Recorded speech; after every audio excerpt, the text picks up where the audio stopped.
Chapter 1, The Rise of Kurama. Ha ha ha. So many people, over just one little thing like this? Stealing it was the right choice, wonder how many people will freak when I escape with it. A young male spoke, most of him disguised, as he looked at a small, rounded, metal device that he had no idea what it was. He wore an orange hoodie with the hood pulled up to cover his hair, and over his hoodie he had a red cloak with black flames near the bottom of it. Covering his mouth and cheeks, he wore a medical mask, and he had on black pants to go with his orange hoodie. He was on the shorter side, being 166 centimeters in height, not overly tall for a guy, but he was muscular to match with it. Blonde hair peeked out from under his hood, and he had orange markings around his yellow eyes with bar-shaped pupils. He was on the top of a building, surrounded by 3 heroes. They had been called in by the police to arrest him, after he had stolen the weird little object that he had in his hands. Give it up, we have you cornered. A massive man, 205 centimeters tall, with massive muscles and a large, square jaw. He had thick metal bands around his wrists, and his abs were on display since his hero costume was skin-tight and didn't cover everything. Spiked back white hair, and his fists slamming together to show that he was ready for a fight. Death arms, right? The teenager asked with a grin under his mask. Cool, you're a pretty big name, but not as big as All Might. He had 2 pretty big name heroes after him, and a hero who was in the top 10. I was more than enough to handle a simple thief, don't see why you 2 needed to be called in. I didn't need any help in this. A tan-skinned, tiny and muscular woman spoke with a confident grin. She was even shorter than the thief, 159 centimeters in height, and tasting her tan skin was long white hair and red eyes, as well as her long white bunny ears instead of human ones. She had an attractive body, barely hidden by a white leotard with a yellow moon on it, white gloves, and purple thigh-high stockings. He broke into a highly secured vault, and stole a very expensive item. They called in those best suited for this situation. A scruffy man, also a tall 183 centimeters, with long black hair and a scruffy face, as well as yellow goggles on. He wore all black, except for his gray scarf that seemed overly large. Mirko, and Eraserhead, you're super hot, and you're scruffy. The teen pointed to the 2 of them in turn. He might be in a little bit of trouble. PPFFFFFT, Scruffy, you're a scum for being a villain, but I like the way you speak. Mirko spoke as she pointed back at the villain. She tensed her legs and rushed off at him faster than a speeding rabbit. He jumped up a clear 25 feet into the air and dodged her, landing on the opposite side of the rooftop on his hands. She didn't hesitate to crack the rooftop when she changed directions and chased after him. Without looking at Mirko, he ducked underneath her kick and turned his head to look at her face from between her cleavage, with her looking down at him. Death Arms threw a punch at the villain, and it was dodged as well, slamming into the rooftop and getting his fist stuck in it. Mirko put her feet on his chest, and kicked off of him to chase after the villain. He's got some kind of quirk that gives him excellent spatial awareness. Eraserhead's eyes glowed red, and his hair stood up, as he activated his own quirk and stopped the quirk of the villain they were facing. He threw his scarf out and slingshot himself towards the villain, who threw himself off the top of the building to escape his line of sight. Mirko stopped at the edge of the building, looking down. You guys are going to slow me down, I've got this. Mirko jumped off the building after him, and she saw blinked when he touched the side of the building with his hand and stuck to it. She kept falling though, passing him, and she grinned when she realized he had jumped, knowing that she would jump after him. He jumped onto the side of another building, so she kicked the side of the building and followed after him. In mid-air, she threw a kick at him as she passed him by, faster than him, but he ducked in the air and flipped as he reached the next building. He jumped through the air again, and she chased after him in their mid-air fight the second she could get her foot onto the side of another building. In minutes, they had already traveled far away from their starting building. Eraserhead and Death Arms long since left behind in the chase. She's practically flying, this is so much fun. The thief thought as he landed on the side of the building, and he felt her coming behind him. Instead of jumping, he did a back flip, and allowed her to kick the side of the building, her body breaking right through the glass, while he landed on the same building upside down, sticking to it, having just fallen a few feet. He waited for her. You're not getting away from me. Where the hell did he go? Mirko shouted as she ran to the edge of the broken glass, and looked out into the distance. He had to have jumped to try and escape from her, that was what he had been doing for minutes now. The thief pushed off the building with his hands, front flipping so that he stood right in front of her. Pushing his medical mask up just enough so that his lips were visible, he gave her a swift kiss on the lips, before he pulled back when she out of instinct kicked where he had been. Pulling his mask back down, she glared at him for the kiss. Consider that a thanks for the fun chase. You slipped me tongue, you bastard, you've got some balls, I'll give you that. Mirko saw the thief jump again, and she chased after him. A fiery passion to kick him in her eyes, she went full speed, breaking part of the building she jumped out of. She looked him eye to eye as he flipped through the air, her body sailing underneath him as he landed on top of the roof of a shorter building, and she went clean over it. As soon as she landed, she jumped after him. Oddly enough, he was standing completely still on the building, waiting for her to join him. He was looking at his wrist, which had a watch on it. She blinked in surprise, no doubt he was checking to see how long he had escaped from her. That time was over now, because she was going to end this. 5, 4. She landed. 3, 2. So, you decided to give up Mirko started to say, before she suddenly felt extremely weak, and dropped to her hands and knees. All of her strength having left her body, and she saw him grinning down at her, his mouth visible again. 1. As hot as you are, that kiss was for more than just a thanks for the fun. I didn't just slip you tongue, I slipped you poison.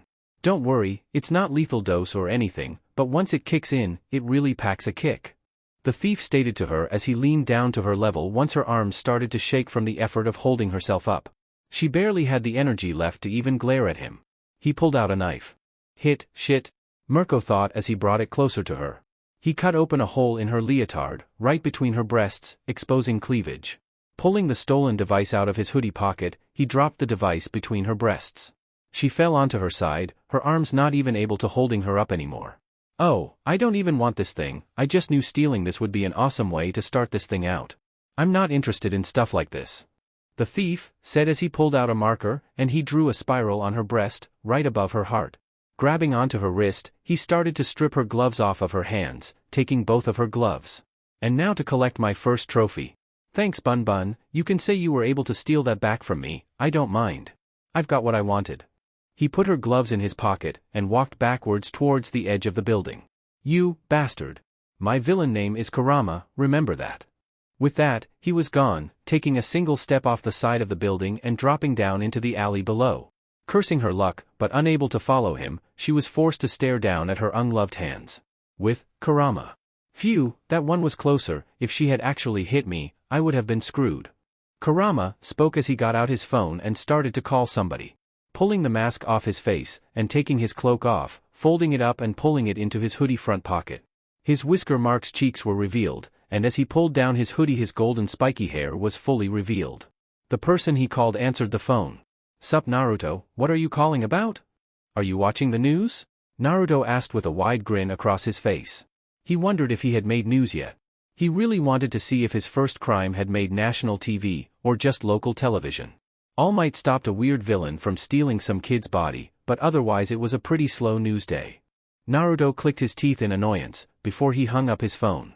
It seemed like he needed to have a repeat performance. Chapter 2, How Far the Mountain Falls. I like tall women with big tits, but this is a bit much.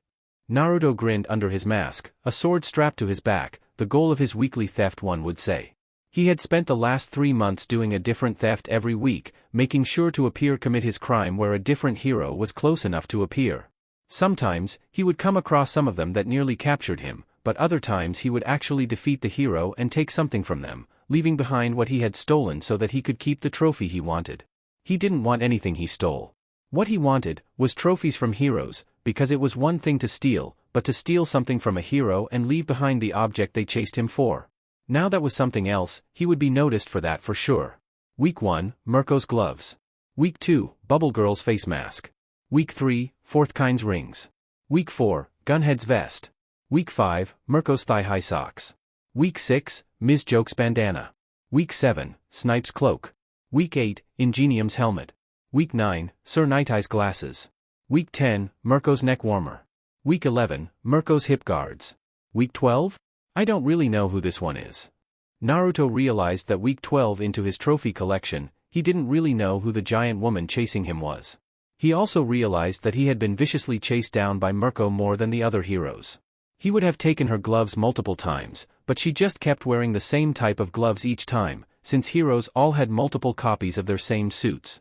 He ended up taking something different from her each time, and all that was left was her leotard. A giant hand slapped the ground, and he rolled out of the way of it just in time, rolling onto his back, with his hands behind his head. Massive, 2,062 centimeters tall, with super thick and shiny blonde hair with purple eyes, but with white pupils. A figure many women would kill for, but a skin-tight bodysuit that was about the same color as her skin over most of it, but purple with orange. He loved that, outlines around the orange. She had on a purple eye mask with horns connected to it, not much he could take from her. She was careful to not destroy the concrete completely, but she still ended up doing damages to it. You're the annoying kid who has been in the news the last few months. MT lady. Just realized who you were. Wow, your hand is moving down towards me really dash. Gotcha. MT lady slapped her hand down against the ground where he was, silencing him. She used only enough force to gently push him into the ground, not even enough to crack the concrete. She grinned and waved her other hand to the news media when she saw all of her fans were taking pictures of her. Guess he wasn't ready to make my acquaintance. MT lady used one of her signature phrases and lifted her other hand up off of the ground, giving the photographers a wiggle of her hips. The villain wasn't below her hand. Fast, gotta let a guy finish what he was saying there, honey. Naruto said from her wrist that she had lifted up. He had dodged her slap, and had stuck himself to her wrist, winking at her as he hopped off of her wrist when she slapped it. Landing on her shoulder, he jumped off instantly when her other hand went to slap it. Whoa now, I don't hit women, I think you should extend the same rule to me, right? Guess not then. Naruto landed on the side of her hip, and jumped off onto her knee when she grit her teeth and punched her hip. He was being really annoying, so she jerked her knee and tried to throw him off, but he stayed latched onto her. Get off of me! MT lady danced in one spot from the effort of attempting to throw him off. She reached down to grab onto him, but he crawled around her leg so that he was on the back of her thigh. Her hands darted after him. Hey! MT lady shouted and gave herself a harsh spank when he crawled onto her ass, and he jumped onto her bicep, before he jumped up so that he landed smack dab in the middle of her face. He landed on her face before he ass was done jiggling.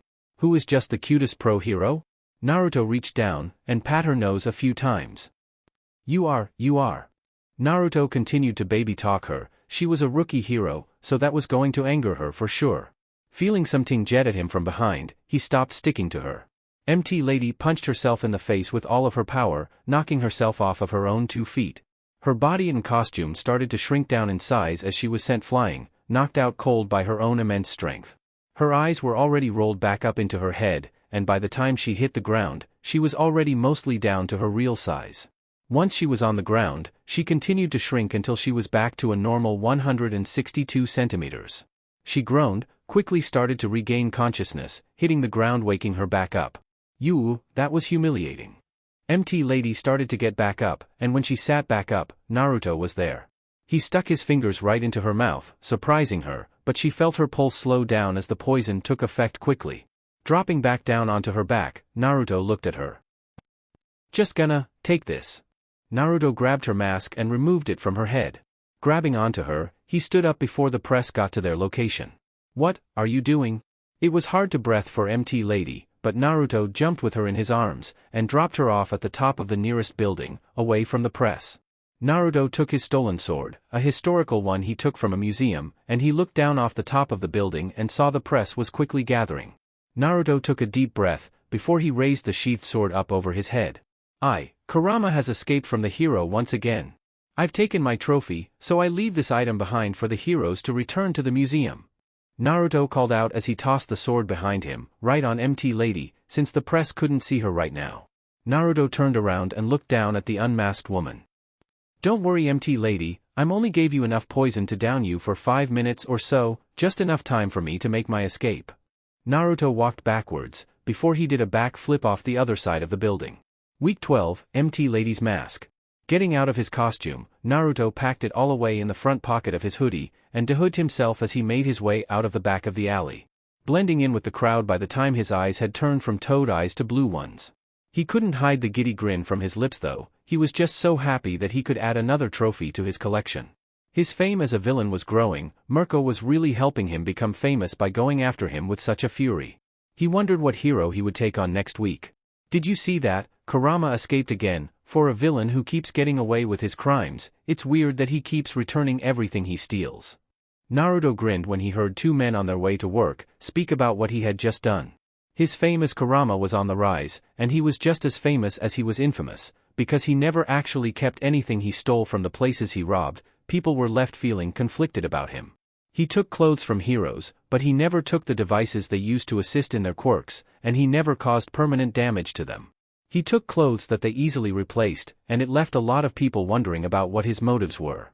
Wonder what he took from MT lady, she just wears that bodysuit, you think she's, naked? Nah, I would do that if I wasn't sure she would have a way to get back home without being seen. Naruto wouldn't do that to somebody, his goal wasn't to ruin heroes' lives. He wasn't going to do that, give them a little humiliation maybe, but to do something like ruining their reputation was just, not fun. He liked the attention, and he liked being chased by heroes.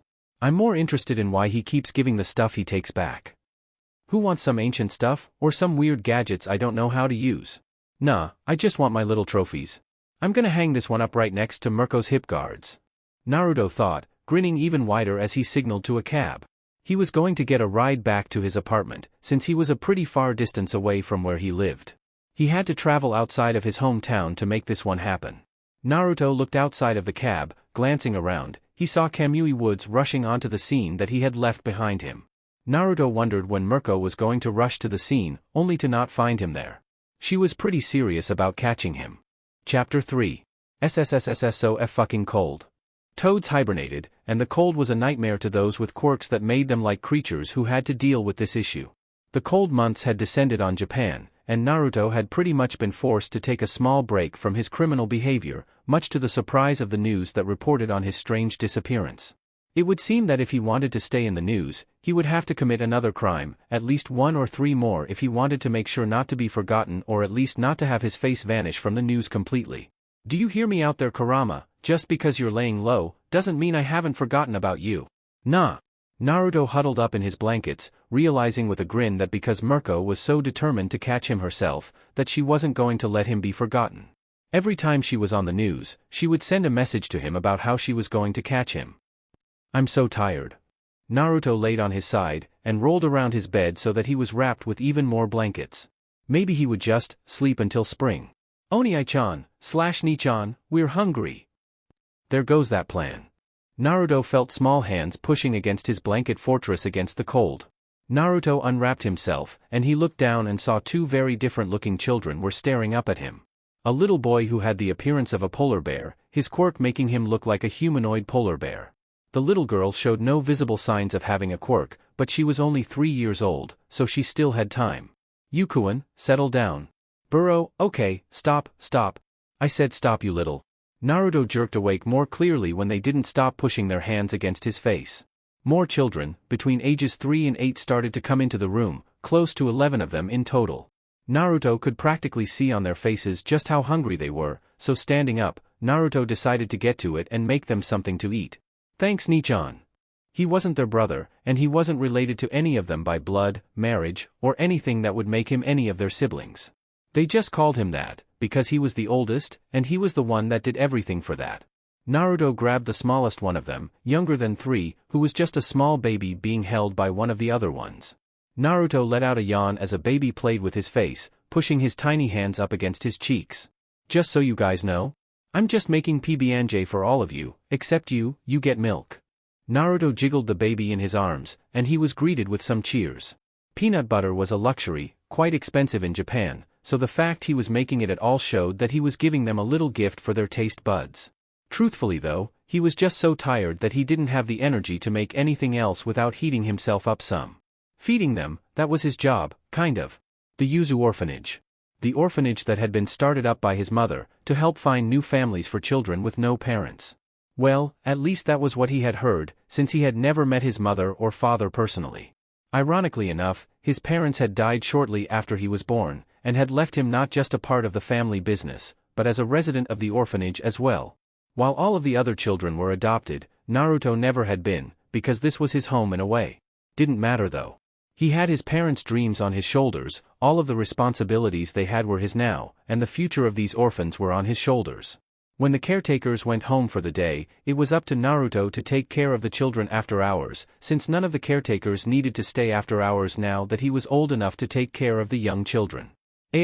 Kurama isn't in the news today either, when is he going to do his cool tricks and flips and stuff? Naruto looked at the TV in the playroom as he walked to the kitchen, and saw some kids huddled in front of it. A lot of the children loved watching the news when it was about heroes and villains, while the older kids, 6 to 9 years old, were able to watch it. When regular news stuff played, they turned it back to cartoons. Dinner is coming up soon, so turn that off and get plates set up. Anyway, I'm sure Kurama is going to show up in the news any day now. Naruto rubbed the top of the oldest boy's head with a grin on his face. Next day. Come on now, don't make this too easy for me now. Naruto jumped backwards, flipping over a large pink dragon claw that made to grab him. Naruto landed on top of a moving truck, watching as a large pink dragon with spiky blonde hair flew after him, a dragon wearing Chinese-styled combat clothing for a female. You know, you'll be like the third person in the top 10 to give me a victory trophy. Naruto ducked underneath a claw and laid down on his side with an unseen grin. Your reign of villainy ends today. Sexy, dirty, talk me some more. Reign of villainy just makes me sound like a king. Naruto teased as he rolled off the side of the truck and onto the street, rolling across the ground as the number 9 hero Ryukyu flew over him, his arms behind his head as he stopped rolling. Ryukyu ended up losing control of her ability to fly as she was forced to stop abruptly, because flying was one thing she could do, but slowing down and stopping at the drop of a dime wasn't easy for something the size of a dragon. Before she hit the ground or the cars in the busy street, she transformed back into a human form. She landed on her feet, facing Naruto's direction as he managed to lay down in the street right between the passing traffic. Do you take anything seriously, or is this all just a game to you? Ryukyu asked as she started to run towards him as he sat up. You know what they say, when it comes to heroes and villains, it takes one of each to play the game. Naruto flipped and landed on the side of a passing truck, because while she ran at him, he rode the truck and passed by her. Sup, don't mind me, just hitching a ride. Naruto winked at the driver of the truck, who had his window rolled down to enjoy the brisk air, something Naruto didn't really agree with. Naruto looked and saw Ryukyu had already transformed, and was chasing after him again. Looking ahead, Naruto saw his target. You won't be thinking this is a game when you're in jail. Ryukyu quickly, gained ground on Naruto as he made his way to the top of the truck. Naruto leaned near the edge of the truck though and glanced to the side. Her hand was feet away from grabbing Naruto, when he raised his hands up and allowed himself to fall over the edge of the truck. Right when it passed by a bridge, meaning Naruto fell off the side of the bridge as well, towards the icy cold water down below. When he vanished from sight, Ryukyu flapped her wings and slowed down, before she changed directions and flew off the side of the bridge. She transformed into her human form and landed on the dead grass next to the water. Turning around sharply, she didn't see any hint of the villain she was chasing. She felt a hand on her shoulder though. Her eyes widened and she looked up, seeing her target drop down from the bottom of the bridge above them. Before she could transform, she was already reaching up to her head to activate her quirk. He shoved a handful of fingers into her mouth. She felt all of her strength quickly leave her body, and she dropped down on her face. What is your quirk? Ryukyu couldn't help but find it hard to connect the dots between the traits of his quirk. Naruto just reached into his pocket and pulled out the item he stole, something personal of Ryukyu's, an antique watch from so many years ago that it was worth a fortune. Naruto put it next to her head, before he grabbed her headband from her hair, and pulled it off. Naruto looked at her shivering in the cold, before he also took a blanket he had in his backpack, and he draped it over her. The poison will wear off soon enough, this will keep you warm until you can go home. I understand your pain.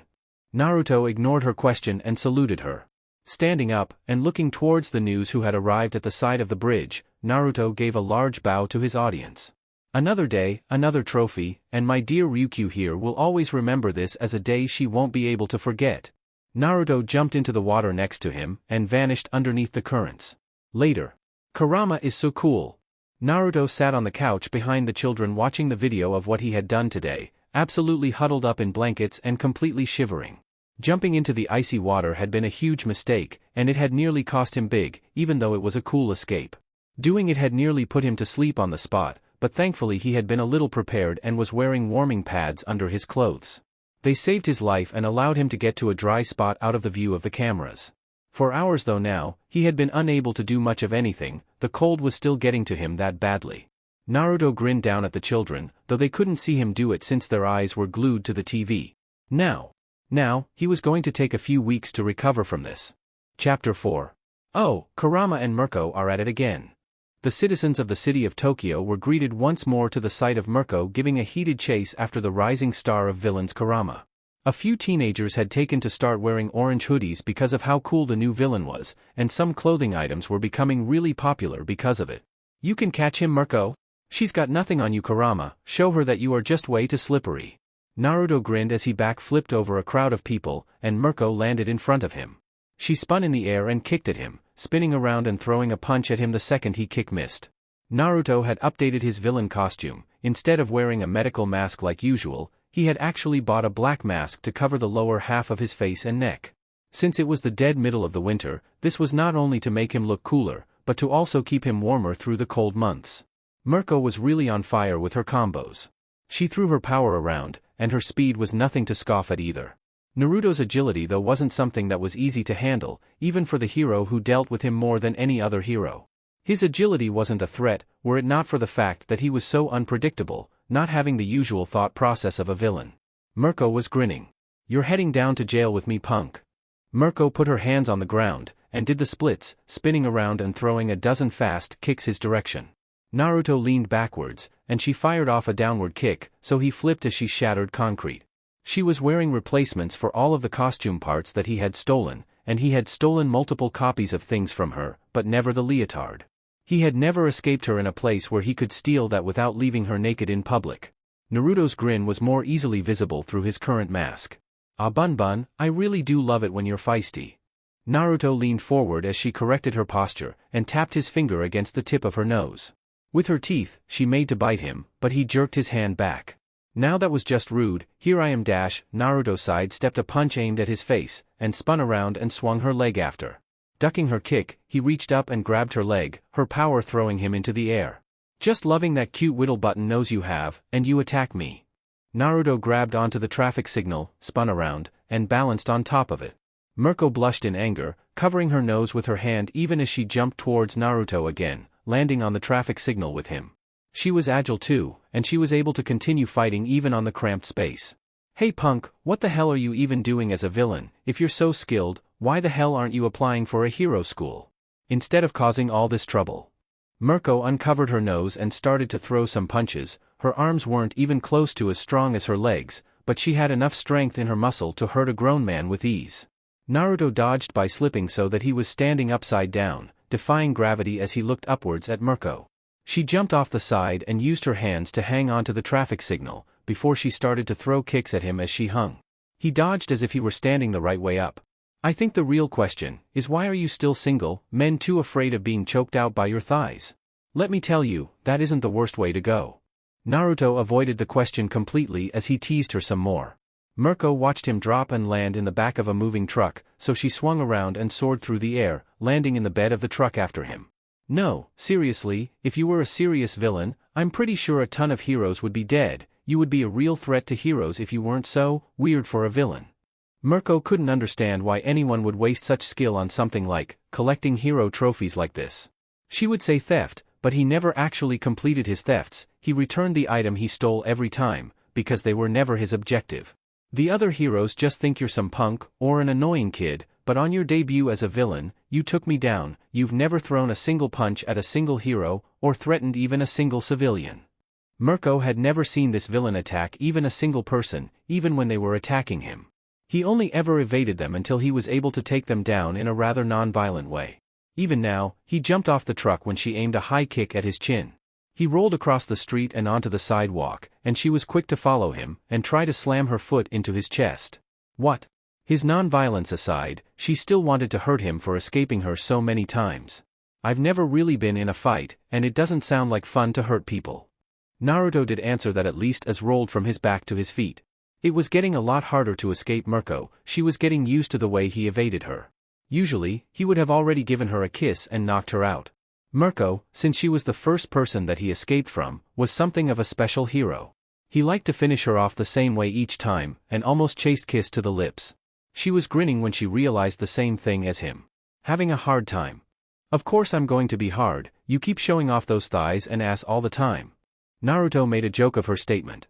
He didn't want to show any of the other abilities of his quirk relating to his toad nature. The more he revealed about his quirk, the easier it would be for them to try and find him because of the quirk registry. "It's Kurama and Mirko? In person. Gonna be late for work? Yeah, a hero and villain are going at it." It was hard for people not to notice them as Naruto made a show of weaving his way through her attacks. Naruto felt the heat pads under his clothes start to lose the heat they were giving him, and he had to grin. "Yeah. Shit." Mirko whispered when she saw a scream, and saw a flipped car was rolling across the street towards a group of people crossing the road. She abandoned her prey, and rushed towards the truck. The truck was spinning and flipping out of control, showing that somebody had decided to ignore the speed limit under the icy road conditions. She braced herself, and stared down the truck as it slammed into her. She dug her feet into the street, and was pushed back, slowing down the truck with her body before it could hit the crowd of people that were behind her. The crowd behind her was safe. The driver wasn't though. He had been sent flying out of the front window when she had used her body as a shield. Her feet dug firmly into the street, and her body stuck in the metal truck and slightly injured. She would be unable to stop the man from flying into incoming traffic. The driver wasn't hit by a car though. Naruto, without even thinking about it, jumped towards the man and grabbed him by the back of his shirt, throwing him out of the way of the truck. He was not going to be injured. Naruto had thrown him a clear 20 feet away, so he was going to be hurt, but he wasn't as hurt as Naruto was going to be. Hit by the truck that nearly killed the man, Naruto knocked into the air behind the truck, before he was run over by a second car that rolled over him. Cars came skidding to a halt moments later. Shit, Mirko whispered when she saw her target was unmoving on the ground, her eyes starting to widen as traffic came to a screeching halt. She dug herself out of the street, her forearms bruised and possibly broken from taking the brunt of the force of the truck. She ran towards the villain's body and saw him laying face down on the other, turning him over. She saw his eyes were closed. Naruto's eyes shot open and he leaned up, lowering his mask when his face was too close for her to see it clearly, and he planted a kiss on her lips. Pulling his mask up before she could see it, the poison took effect and she collapsed on the ground next to him. Naruto looked down at Mirko now that she could barely move, and he tapped the tip of her nose. Just kidding, and I'll be taking this, and giving this back to you.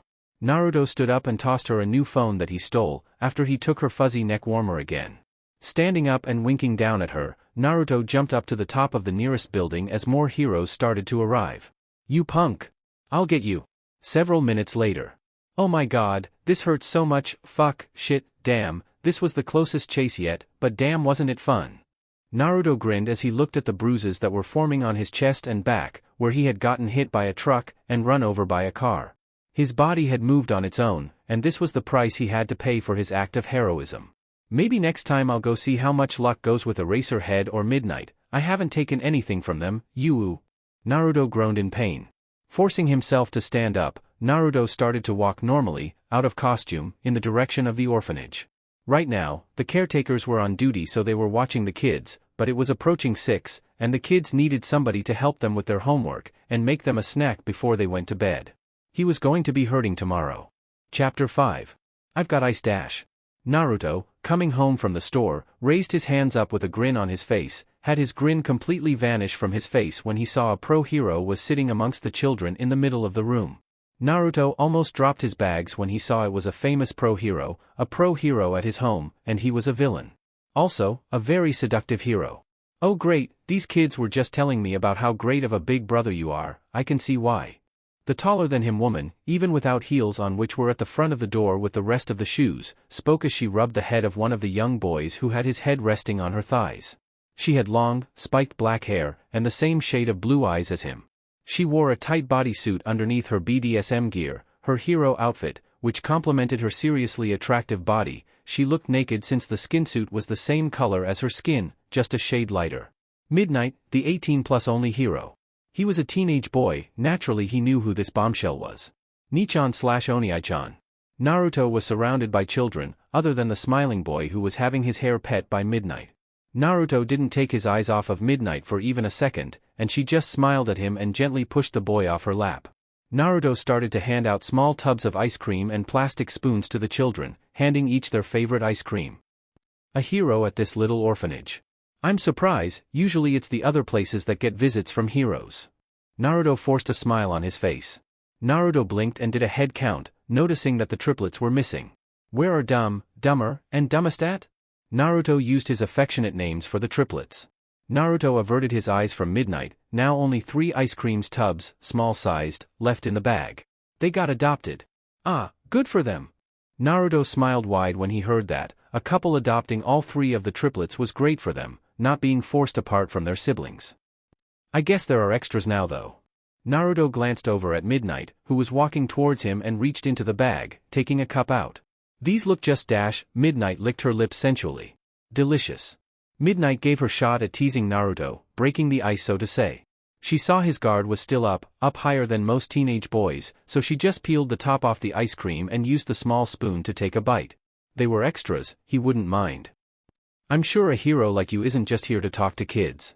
Naruto looked at her with a smile, because glaring wouldn't do him any good. The fact she hadn't told the kids who he was, the only natural reason she was there, was a good thing for him. She's here to see you. That's right, I'm here just for you. Midnight poked him in the forehead. Can we speak in private? Midnight asked normally, and Naruto stood up straighter and nodded his head. He had his own personal room in the orphanage, since it used to be his parents' room when they would stay late at night to take care of children. There is fresh snow on the ground, why don't all of you go build some snowmen? Naruto's suggestion was instantly appreciated by the children, as they ran to their rooms to go and get changed into their snow gear. When the children were all gone, Naruto turned back to Midnight. We can talk in my room. Naruto gestured for her to follow him. He had to find out a way to worm his way out of her grasp. As Midnight followed him, he was sure that he could feel her hero urge to arrest him rising. My hair is dark purple, by the way, not the black you were thinking earlier. Common mistake, I see it in cute boys' eyes all the time. Midnight spoke as they reached Naruto's room. Naruto turned his head and glanced at her with a confused look. What? I'm sorry, what? Everyone always calls my hair black, it's just a really dark purple. Common mistake, it's not really that big a deal, like how people mix up frogs and toads all the time. Midnight explained with a wide smile on her face, sadistic in nature. Do you need me to wait outside while you hide your porn mags? Midnight asked him with a cocky smirk on her face. Wait outside just a moment. Oh, an honest one. I like that, that is a youthful teenage boy right there. Midnight pat him on the top of the head. Naruto snuck into his room without letting her see inside of it. He rushed over to his bed, and looked at his most recent trophy that he had gotten himself. Eraserhead's capture scarf he had been something that he had a lot of trouble stealing.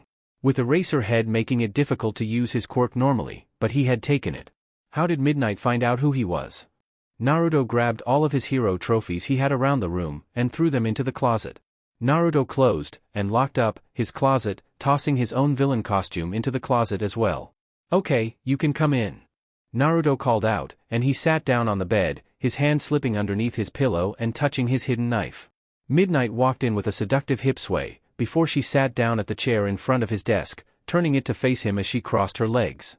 So, you've been skipping school a lot. I'm just here to check to see if you're alright, and talk with you about getting you back on the right track. Naruto's hand came out from under his pillow. Oh, that. I've just got a lot on my plate with this place. I'm going to own this place in a few years anyway, and run it like my parents, so school isn't important. Naruto relaxed a lot more now that he realized that this wasn't about him being a villain, that maybe Midnight didn't even know that he was Kurama. It was a lot easier to relax with her in the same room. That was right, as she pointed out, he skipped school a lot. He actually went to school maybe once or twice every week. He skipped a lot. Education is important, and high school isn't just for learning, it's a place where you'll gain some of your best memories of your teenage years. Your toad quirk is pretty amazing, and in physical education, you've got top marks. I even talked with your teachers, and they said you're always helping people around your school. With your looks, attitude, and good quirk, I'm sure a hero high school would be perfect for you. Midnight explained a little more seriously, not an ounce of seductive purr to her tone. They were down to the issue at hand, the reason why she had been asked to help him out. She was good at getting young men to do what she wanted them to, and she was even better when it came to helping them steer their life in a better direction. I'm just not suited for it. Looking at how good you are with children, and your reputation around this area for giving people help when they ask, I would actually say you have the perfect disposition for hero work. Of course, it is your choice, but it would really be a shame. You're such a handsome young man, and being a hero would really give these children hope for the future. Midnight let out a small, this time seductive, sigh as she lowered her mask and bit the edge of it. This move always got guys to be putty in her hands. And end up putting them all in danger, because a villain wanted to attack them to hurt me? I'm not suited to being a hero, because I can't put their lives in danger. I want them to have a future. Naruto didn't even need to use his villain status as an excuse, his words rang true enough. Heroes were often subject to praise and admiration, but if he became a hero, and his real name ever became known, villains would attack the children he looked after. Midnight's eyes widened at his reason, before she nodded her head in complete understanding. That was an extremely well thought out reason. That's a shame, not all villains can be like Kurama, good people who just like to have a little fun. Midnight sighed and figured she should give up trying to get Naruto into a hero school. His reasons were good, he did have a future ahead of him even without schooling. Now that's a look. Midnight realized that Naruto was sending her a surprised look. You're a hero, you said something nice about Kurama. Well, other than a few heroes with extreme views, most of us have already realized Kurama is just a boy looking for attention. He always returns what he steals, and the stuff he takes from heroes are so easy for us to replace it isn't even a bother. He seems like a good kid to me, he just likes to have fun. Sadly, he uses his quirk in public and does commit crime, and it is a hero's job to catch villains. Midnight admitted that she, among with many others, didn't really hold any real negative feelings towards Naruto, though she didn't know Kurama and Naruto were the same person. They had a job they had to do, and using your quirk to commit crimes was something a hero wasn't allowed to ignore. He's like you in a way, a boy with serious potential, but didn't chose the life of a hero. Midnight finished off with a comparison. Just using your quirk in public would get you a warning from a police officer, not even that if your quirk was super harmless. Using your quirk in a way that disrupts the public though was a big no-no, and was usually met with hero intervention. Do you have any leads on him, like his identity? Naruto asked with a little more confidence in his voice. I'm sorry, I can't answer that, but if you find out anything, be sure to let me know. You know, I'm surprised you haven't been adopted. Your file said that you didn't just help run the place, but you were up for adoption. Midnight hadn't even remembered that until she realized they were still in an orphanage, and what Naruto's age was. You must be under a lot of stress, a boy your age helping take care of so many children. I hope you can find a way to release that stress. Midnight thought she was teasing him when she put her hand on her whip and teased the tip. Naruto just grinned. You dash. Several days later. Have no idea. What's up, Midnight? You just have no idea what I go through to get these, do you? Naruto asked in costume as he looked down at Midnight, a grin under his mask. He dropped down from the ceiling and tossed up a large diamond into the air. Seriously, it wasn't easy to do this, so, what R-rated secrets do you want to whisper into my ear? Naruto asked her as he tossed the diamond up into the air a few more times, before catching it and putting it into the front of his hoodie. Oh, a boy with sass, that just sets my sadistic side on fire. I'm going to teach you a lesson, and then I'll give you a special treat. Midnight flirted with him as she reached up and ripped part of her suit off, a light pink gas spilling out of her skin, uncontained by the suit. It started to fill the area, and covered Naruto in the gas. Naruto just grinned under his mask. You're wasting your time, your gas won't reach my lungs so easy. Naruto spoke as he grabbed her whip when she took a swing at him. Naruto spoke, but he never once breathed in through his mouth or nose when he did it. He's got a resistance to my quirk, this might be a little more of a challenge. Good thing I know how to hero without my quirk, since it's not very effect on women either. Midnight wrapped her hand around the side of her whip and yanked on it. She pulled the thief off his feet and towards her, only for his feet to touch the ceiling and stick to it, right above where she was standing. So, what is a cutie like you doing as a villain, a little stress relief, a fun prankster, a boy with mommy issues who wants a nice older lady to punish him? Midnight snapped her whip as she pulled it back. Naruto let loose a loud laugh as he dropped down from the ceiling in front of her and grabbed onto her wrist. She closed her mouth tightly, sending him a smirk, before he gripped her exposed bicep. He let go of her and jumped back when she tried to slap him, and he turned around and spanked his own behind to taunt her. Come and give me a spanking, Oni-chan. Fine, if you insist. Midnight raised her whip up, before it fell out of her grip, and she dropped to her knees, sitting down on her but moments later. How, you didn't get your poison in my mouth? Midnight asked with her eyes widening. She made sure he didn't touch her mouth. Naruto showed his ungloved hands. I can adjust the danger levels of the poison from completely harmless to fatal, but I never said that it had to be ingested. Skin-to-skin contact is all I need to put a person down, though it isn't easy to get the perfect dose. Naruto stated with a grin, showing white poison dripping from the palm of his hand like sweat. Shaking the poison from his hand, Naruto walked over to Midnight and leaned down to her level. Midnight just grinned a little at him. Gonna take my mask? Midnight asked him. Go ahead. What he didn't know was that she already bugged her mask with a tracker, so that she could find him. She was surprised when he slipped her heels off and took her stockings, before putting her heels back on her. He even looked over them, she still grinned, before she was surprised when he reached into them and pulled out the trackers in them, small little things. You heroes really need to keep your meeting times a secret. I already know about the bugs, and despite what my quirk is, I'm not a fan of bugs. Naruto told her, and she blinked in confusion. What? His quirk was poison creation, wasn't it? Smack. Hey now. Ah, but you've been a bad girl, still, in your 30s and still single. Might want to think about finding yourself a man with prospects. Who knows, maybe somebody can see if the carpets match those purple drapes soon. Naruto teased her as he jumped out of the window, shattering the glass, leaving a very confused Midnight behind. Now she had to know who this villain really was. Also, she wasn't old. Chapter 6. Midnight, you're certainly staying up late, be sure to get some rest, okay? You'll be a teacher at UA this year, and you'll still be doing your hero duties, so you've got to make sure to stay well rested. Midnight was sitting in front of a computer, but she also had her phone on a stand on her desk, and she was speaking with her father over the phone on video chat. She had just answered the phone, and looking down at herself, she realized that she had never gotten out of her costume. Her father was just teasing her a little, of course, but she took her mask off and put her regular glasses on, and she still a sweater on over her hero outfit. She would get changed out of her hero costume when her father hung up. So, how have you been, my little flower? I've just been doing some research, some stuff that Kurama said to be a few weeks ago has been stuck in my head. I've contacted the Public Records Office to get permission to go through their files in the search for who he might be. Midnight stated as she rubbed her cheek, staring at the computer screen in front of her. Since Kurama never revealed a lot about his quirk, other than the poison aspect of it, people just assumed his ability to jump across buildings was him using thick poison to stick to walls. Oh, Kurama, he's a funny one. He seems a lot like a kid who just wants a little attention. His parents must not pay any attention to him at home, or teach him any better.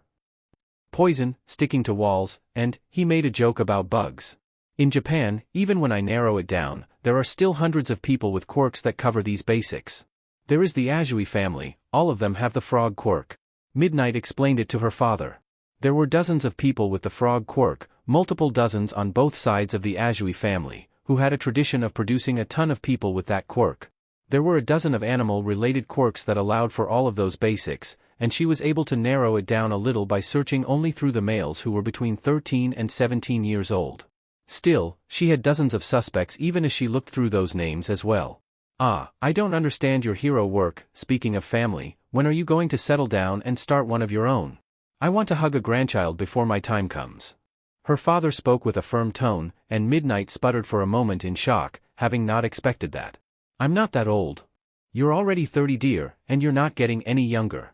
When I was your age, you were already 3 years old, and let me tell you something, and it was a miracle. We adopted a child, thinking we couldn't have one, and then you were a happy surprise a few months later. I miss your brother. Her father seemed saddened as he remembered her older brother, though both her brother and her mother had passed away in a villain attack.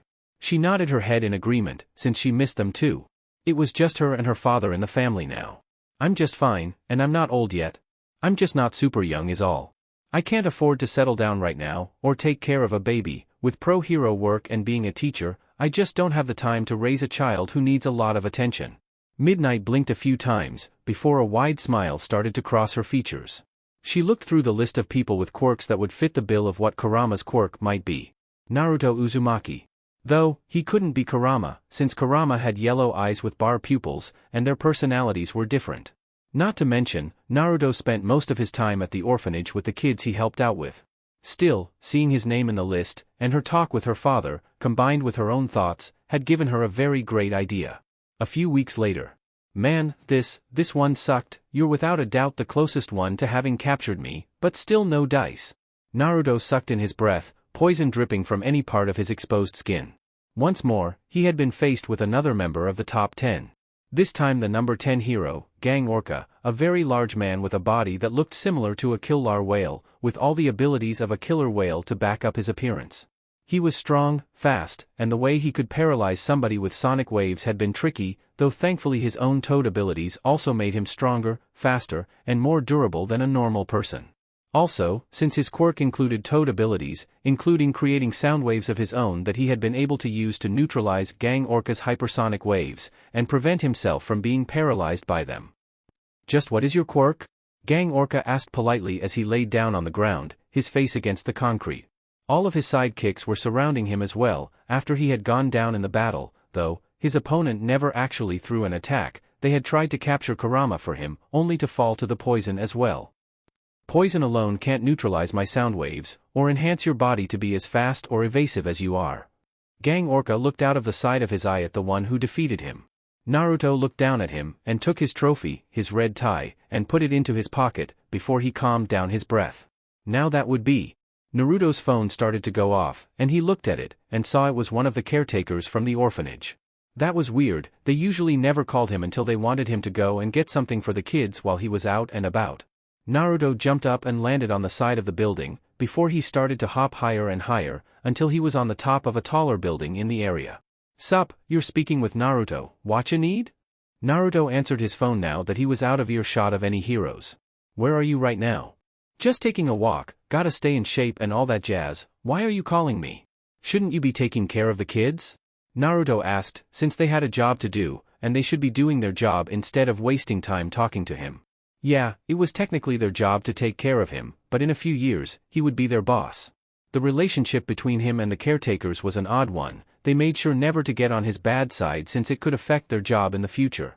"How fast can you get back here?" Odd, ever since he became a teen, they never really set a curfew on him or asked him to come back just to come back. "Hey, I've got a bone to pick with you. Give me maybe 30 minutes. 45 possibly, I wandered kind of far away." Naruto stated as he jumped back when he saw Mirko jump up to the top of the building. Naruto hung up his phone and put it back into his pocket, before he looked and saw Mirko land right in front of him. "Sup Bun Bun, I've already returned what I stole, and took my trophy from Gang Orca, and I don't have a lot of time left to play today. Can we time this for, same time next week?" Naruto asked her as he gestured off the building right down towards the poison Gang Orca and his gang of poisoned heroes. Mirko's eye twitched, and she pounded a fist into her open palm. The answer was, "Grrrrrrrrr, whatever, it's not like I wanted to chase you anyway. You better commit a crime next week, at this time, in this city though, and don't get caught by any other heroes before I catch you." Mirko growled at him in a half-shouting tone. She relaxed her shoulders, though she had flushed cheeks as well. "Well, thanks for underdash." Mirko grabbed him by the hoodie, and pulled him into a searing kiss, glaring into his eyes, slipping her tongue into his mouth.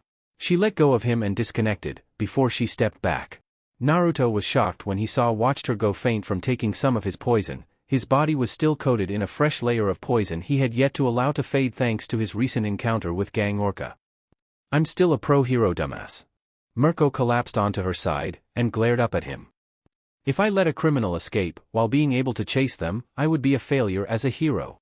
I might not be able to move, but this time it was me who kissed you, you got that?" Mirko glared up at him, making sure to put emphasis on her words just so that he understood. He didn't steal a kiss from her today, nope, today she got him back and took it from him, and he didn't defeat her either. She used his poison to defeat herself. She didn't lose, she took herself out of the game, there was a difference. "Then? I guess I'll be off then." Naruto jumped off the side of the building, since he didn't know what to say to that. Mirko was weird today. Later. "I'm back, so what do you need me for?" Naruto asked as he walked into the main office without feeling the need to knock on the door when he entered. He saw a somewhat familiar head of dark purple hair, but done up in a spiky ponytail, and she was out of her hero costume. She actually looked pretty different while wearing a non-sexual office dress that covered her body up decently like a working adult. Sadly for her, though he didn't know her real name, Naruto could recognize Midnight by the sound of her voice alone. Toad Quirk, being able to tell the difference between voices was a mini ability. "Oh, hello Naruto, we were introduced a few weeks ago, but this will be your first time meet the real me, not the pro hero Midnight. I'm Namori Kayama." Midnight introduced herself by her real name to Naruto, since she was out of costume. Midnight, no Namori, got up and gave a normal bow to Naruto. She extended her hand to him, and he took it. The poison on his body had already dried up until he released some more, making him safe to touch for the moment. "I thought I said I wasn't going to go to UA." Naruto told her. She nodded. "Well, I was talking with my own father, and I'm already 30. It's time I settled down and started my own family, but as a pro hero and teacher, I just don't have the time to raise a baby, but there isn't a law saying that your first child has to be a baby." Namori explained with a growing smile. "Oh? Oh." Naruto realized and a large grin came over his face. "Well, there are a ton of really good kids here. I can give you a tour, and you can pick from them.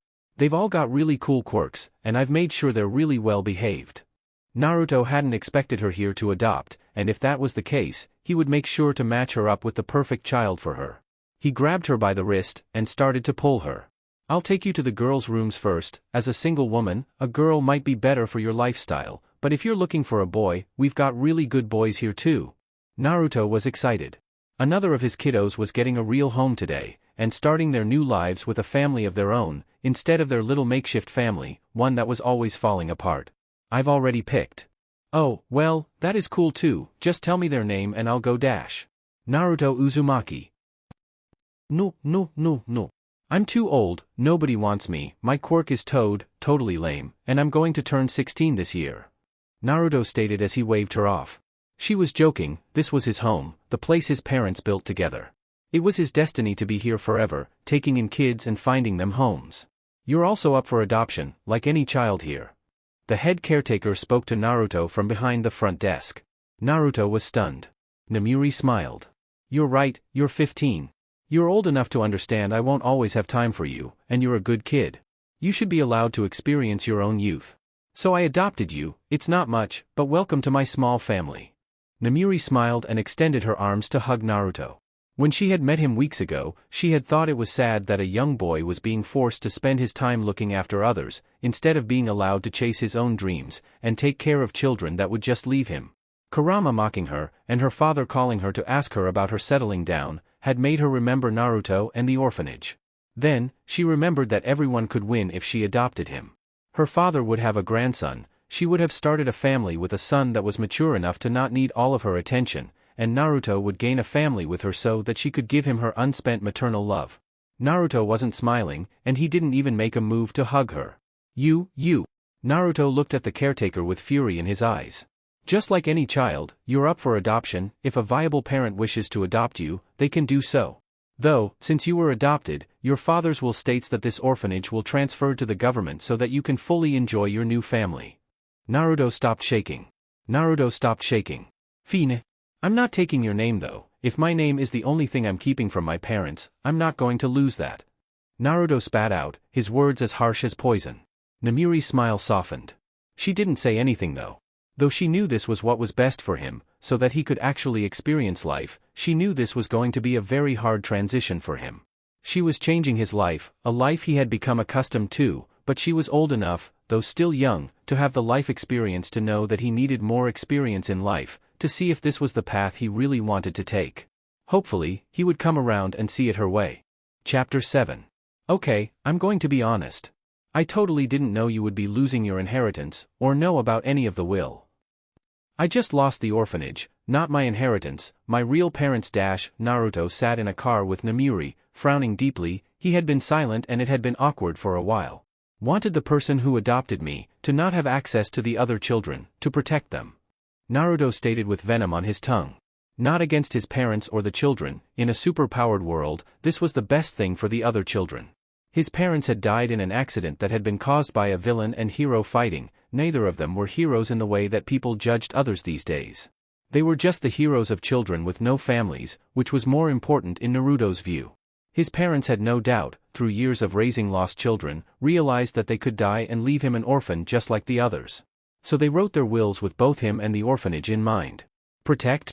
Namiri wasn't sure what to make of that. Naruto didn't tell her.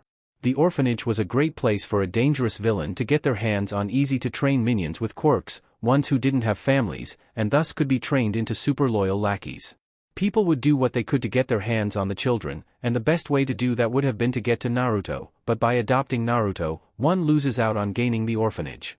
He didn't know what other reasons his parents had for this in their will, but he knew they had to have other reasons. It was an awkward silence. I'm going to do my best to be the kind of mother you need. Namiri stated to him with a small smile, slowing to a stop as the law dictated. She glanced over at him, all of his worldly possessions were just barely enough to fit into 3 boxes, and he hadn't allowed her to watch him get them all together. Even now, he was being distant about even looking in her direction, and he was staring out of the window. He didn't even nod or show any sign he was paying attention to her, and she wiped the smile off of her face. She knew he was angry with her, and rightfully so. If you're this against it, you could have dash. This is Japan, until an orphan is a legal adult, they aren't given an option about being included in the family of another without good and valid reason. Orphans can't decide who can and cannot adopt them, otherwise orphans would only ever get adopted by people who offer them nice stuff. Naruto bit back at her harshly. He wasn't a legal adult, and he had no reasons a government official would find as good and valid for refusing to be adopted. Him not wanting to be adopted wasn't good or valid in the eyes of the court, not when Midnight was a famous pro-hero with decent morals, and was as hard-working as she was. No, he had no choice, which was why he didn't have the chance to fight this, and though he could have refused to Namuri and asked her to pick somebody else, that too was off the table if the paperwork had already been completed. He couldn't afford to have a meltdown either, or risk accidentally revealing his secret to them in a blind rage. What he hated even more than being adopted, was the feeling of being trapped. The caretaker told me you would be fine with it, though a little stubborn. Namuri thought with a frown, the caretaker had really pushed for her to adopt Naruto. She herself had originally wanted Naruto to get there, to talk with him, but because he was taking so long to arrive, the caretaker had already started and helped her finish the paperwork. She didn't tell Naruto this though. She knew Naruto didn't want to hear her excuses, he was too angry to listen to her, so she would let him stay angry at him until he had bonded to her a little. Then she would make sure that he got the full story, though she wondered why he was late to the meeting in the first place. If he had arrived on time, then he might have been able to talk with her. She pulled into her apartment's driveway, getting to her assigned parking spot. Do you need a hand getting your stuff inside? Namuri turned to look at Naruto when she parked, but already saw him outside of the car, getting all of his things without even looking at her. She sighed to herself, seeing that this was going to be a journey in of itself since he didn't seem to want to give her a chance. I do understand why he is like this though. I just hope he's willing to listen to my side of the story when he gets a little older. Namuri smiled sadly into her reflection in the car mirror. She followed after him, her longer legs letting her take the lead as they walked up the stairs to her apartment. Naruto's eye twitched. 9. Yep, good old B9, second floor, 9th room. Been here since I graduated from UA myself, and set up my agency here. Namuri stated with a wide smile, she had fond memories in this apartment. I cleaned up the guest room, so make yourself at home, this is your home now after all. I've got to go speak with the apartment landlord, and let him know about you living here. My rent is going to go up over this. Namuri waved at him as she started to walk back down the stairs. Oh. I saw you were using a flip phone the other day, so I got you a new phone, and added it to my phone plan. Namuri stated as she saw him take his old phone from his pocket and look down at it.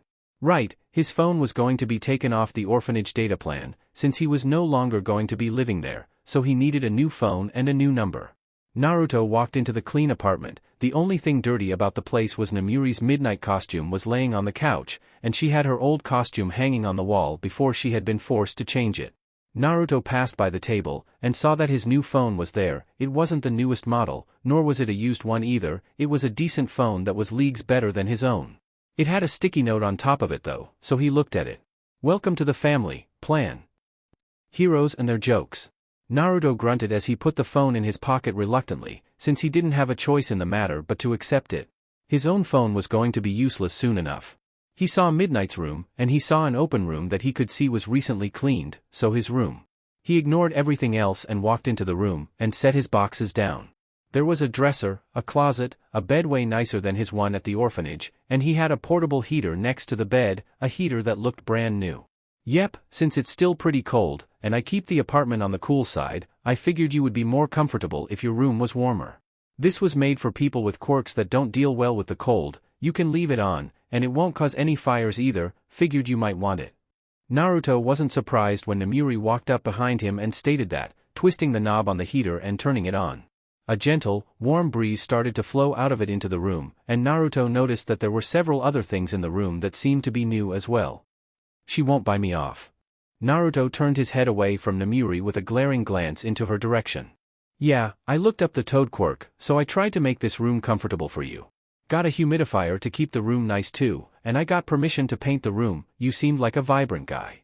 Namuri commented as she gestured to the room. She didn't want to sound quirkist, judging him based on his quirk, but with his black pants and orange hoodie, she guessed that he liked colors that were related to toads.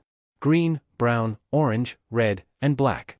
Orange, red, and black, and toad, that sounded familiar to her for some reason, but she couldn't pinpoint the reason why a toad with those colors sounded familiar to her. The room is the same colors as my Kurama outfit, orange, black, and red. Naruto noticed the colors, but he could also tell that she didn't do that on purpose. Those colors were his Kurama colors, but they were also the colors of some of the more popular toad breeds as well. It was why he chose the colors he chose, though nobody needed to know that. He liked the colors, and they were something that worked with his quirk. You're not going to try and force me to be a hero? Naruto turned and glanced at her, looking her dead in the eye. She shifted a little, but she wasn't uncomfortable. Not if you don't want to, but I do want you to go to a good high school. I'll be a teacher at UA, and it is more than just a hero school, there are also general studies. I am sorry you lost your orphanage, but maybe this is your chance to make your own. Namiri wanted to support his dreams if she could. His dream might have been crushed by her, but maybe she could help repair some of the damage that she had done. She could help him start a new orphanage. I've got to unpack. Okay? I'm going to make dinner, if you need help, let me know. Namiri stated as she left the room, closing the door behind her. Later that night, I'm going to make dinner if you need help let me know, bitch. Naruto whispered with a deep frown under his mask. He wasn't going around town as Kurama tonight to commit any crimes or anything, he just wanted to get out of the apartment with midnight. He jumped from building top to building top, hopping quickly and without even a single keeping his eyes completely open. He was in costume, he might as well commit a crime and collect a trophy from whatever hero was around. Aha! Not even a week, and I get a chance to have another go at you then. Naruto dodged Mirko out of pure instinct alone, back-flipping and landed on top of the next building. She followed after him, and he raised his arms up, sitting down on the edge of the building. I haven't done anything yet. I promise, next week, I'll steal from some museum in this area, I'm just really angry and need to clear my head a bit. Naruto told Mirko as she landed next to him, clicking her teeth and sitting down. She had recovered from his poison hours ago, and she had wanted to stretch her legs again, and imagine her luck when she ran into her favorite villain to chase as well. If he wasn't doing any crimes, at the moment, then chasing him would be less fun. Also, if he was just out to clear his head because of emotional reasons, beating him would feel way less satisfying. Beating you up won't be fun if you're doing anything to deserve it. Mirko just sat down next to him and watched the city down below the buildings, keeping an eye out for crime. She knew as a hero, she was sitting next to a villain, but this was a little different. This villain was special, and she wanted to beat him at his best, on the top of his game, not when he was conflicted about something. Also, since he returned all of his stolen goods, it was kind of weird to attack him for a theft that he made amends for. He was a one-of-a-kind villain. He was a quirky villain. It's cold outside tonight. Meh, with my quirk, it doesn't bother me, and with muscles like these Mirko flexed her arm and gave her bicep a kiss. The cold is just a thing of the past. Anyway, wanna talk about whatever it is that is putting you down? Mirko asked him with a wide grin. She had to admit that she was curious about what had him. Not really. Okay then. If he didn't want to talk about it, then she wouldn't even try and force it out of him either. He would speak his mind when he wanted to, not before that point. Sometimes people didn't want to talk their issues out. We're both adults here, personal issues aside, wanna start dating after I take you down and all of that stuff? Mirko asked with a giant grin on her face. She thought about it, and she had fun chasing him. She could tell that when she caught him, it wouldn't be enough. This was a villain that she wanted to beat up and capture more than just his body, possibly his heart. She was 25 years old, and she was getting to the point where she needed to take a boyfriend at the very least. She didn't want to be like the wild pussycats or Midnight, and not take a boyfriend until she got much older. She had fun when chasing this villain, and other than being a villain, he was a good person. Adults. Naruto looked at her, ignoring the dating thing for now. How old are you? Naruto asked her, and she puffed out her chest in pride. A young 25. I turn 26 soon though, what are you 21? 22? I'm 15. Also, don't tell anyone I'm 15 dash. Ahahaha. Oh my god, that is priceless. Mirko just laughed when she quickly realized that this super skilled villain that was evading every hero that faced him, was young enough to be starting his first year of high school soon. All of the top heroes, including herself, should be ashamed that they had been taken down by a 15-year-old. Guess I got to wait a few months to be a romantic interest then, huh? Mirko hummed out loud when she stopped laughing, realizing there was about a 10-year gap between them. That wasn't small. What? Naruto was just confused by Mirko. In this prefecture, just because the age of consent is 13 is a good portion of Japan, some places argue the corruption of minors and raise local age of consent to about 16. The only exception to this law is when the two people are in a sincere romantic relationship. Mirko quoted the law with quotation marks and everything. Yeah, he had a good body, and was fun for her. Not to mention she already considered him to be somebody that she could pursue, so she didn't mind if he was a bit younger than she was or a villain. Anyway, heroes live in the danger zone, can't let something like age mess with my standards. Anyway, it wasn't like I was ever going to go public with the relationship, bad publicity to date a villain. Mirko shrugged her shoulders. She had to admit, this was a little bit of a surprise, but if anything, it gave her something to really look forward to. He was still going to grow, mature, get stronger, meaning that he would become even more of a challenge for her to catch in RHE future. Are you stupid? No, but I am attracted to your balls. Mirko realized what that sounded like. And by that I mean, I'm attracted to your guts. You're my type of guy, but don't worry about me going boy crazy like a certain wild pussycat. I'm just a girl who knows what she wants, and doesn't see the point of pussyfooting around. Mirko got up and stretched herself out. She couldn't stay seated for long, she just had too much energy she needed to get out of her body, part of why she was perfect to be a hero. She could pursue villains until they were out of energy, and then beat them up. 10 years dash. Mirko flicked his forehead. Kurama, you figure out the personal shit in your life first, get that settled, and then respond to my confession. Just like I don't want to capture you when you're not at your best, I don't want a boyfriend who made a decision when he wasn't in his right mind. Accept or reject me, do it when your head is on straight. Because, if you date me, then there is no going back from it. Mirko looked into his blue eyes, before she blinked when she noticed that his eyes were blue, instead of the yellow that they usually were. Also, he lacked the orange rings around his eyes no longer looked like a toad's eyes. She didn't comment on it though, and just filed it away in her head for later. She wasn't going to try and figure out his secret identity until she was chasing him down for real. This soft moment between them wasn't the right time or place to chase his ass down and beat him up. You're really that confident? Naruto asked her with a raised eyebrow. I'm a tan-skinned, white-haired, bunny girl with a bombshell body, an awesome personality dash. And don't forget how humble you are just so humble. If you had a middle name, it would be Humble. Naruto told her, since she was bragging about herself a lot there. She shrugged her shoulders and leaned back a little, so that she was about to fall off of the building. She would be fine. Hey, people should speak their minds, being humble is just a person deciding to downplay their own good traits. Anyway, there is a crime going on a few blocks away, see you later Kurama. Mirko saluted at him and fell off the side of the building, kicking off and chasing after a moving car that was causing chaos in the roads, and Naruto could hear gunfire. Well, Mirko took his mind off of his anger for the moment. Looking on the bright side. Chapter 8. That there is a real villain suit, made to be perfect for your particular quirk. Naruto looked down at his new outfit with a slightly suspicious glance towards the man who had given it to him. A man who had located him during his nightly watch of the orphanage. Naruto didn't trust the caretakers, so he spent a few hours every night watching his old home, had asked him to follow him towards a small and unused building nearby. He was a tall man, normal build, with grayed hair and a purple suit, with a knocked-out tooth in his crooked grin, as well as worn glasses. He looked kind of like a dirty pimp to be honest, and he smelled like cigarettes, since he was smoking one even now. Naruto was wearing the suit he had been given. I came here to humor you when you said you had something for Kurama, but this outfit is way too well fitted to my body. Naruto stated as he looked at the far too creepy man, who had known his sizes way too well. Naruto was wearing a black shirt that clung to his skin, with an orange stripe going down the front of it where the zipper was. His once black facial mask was replaced by a tighter, black face mask that clung to his lower face and neck.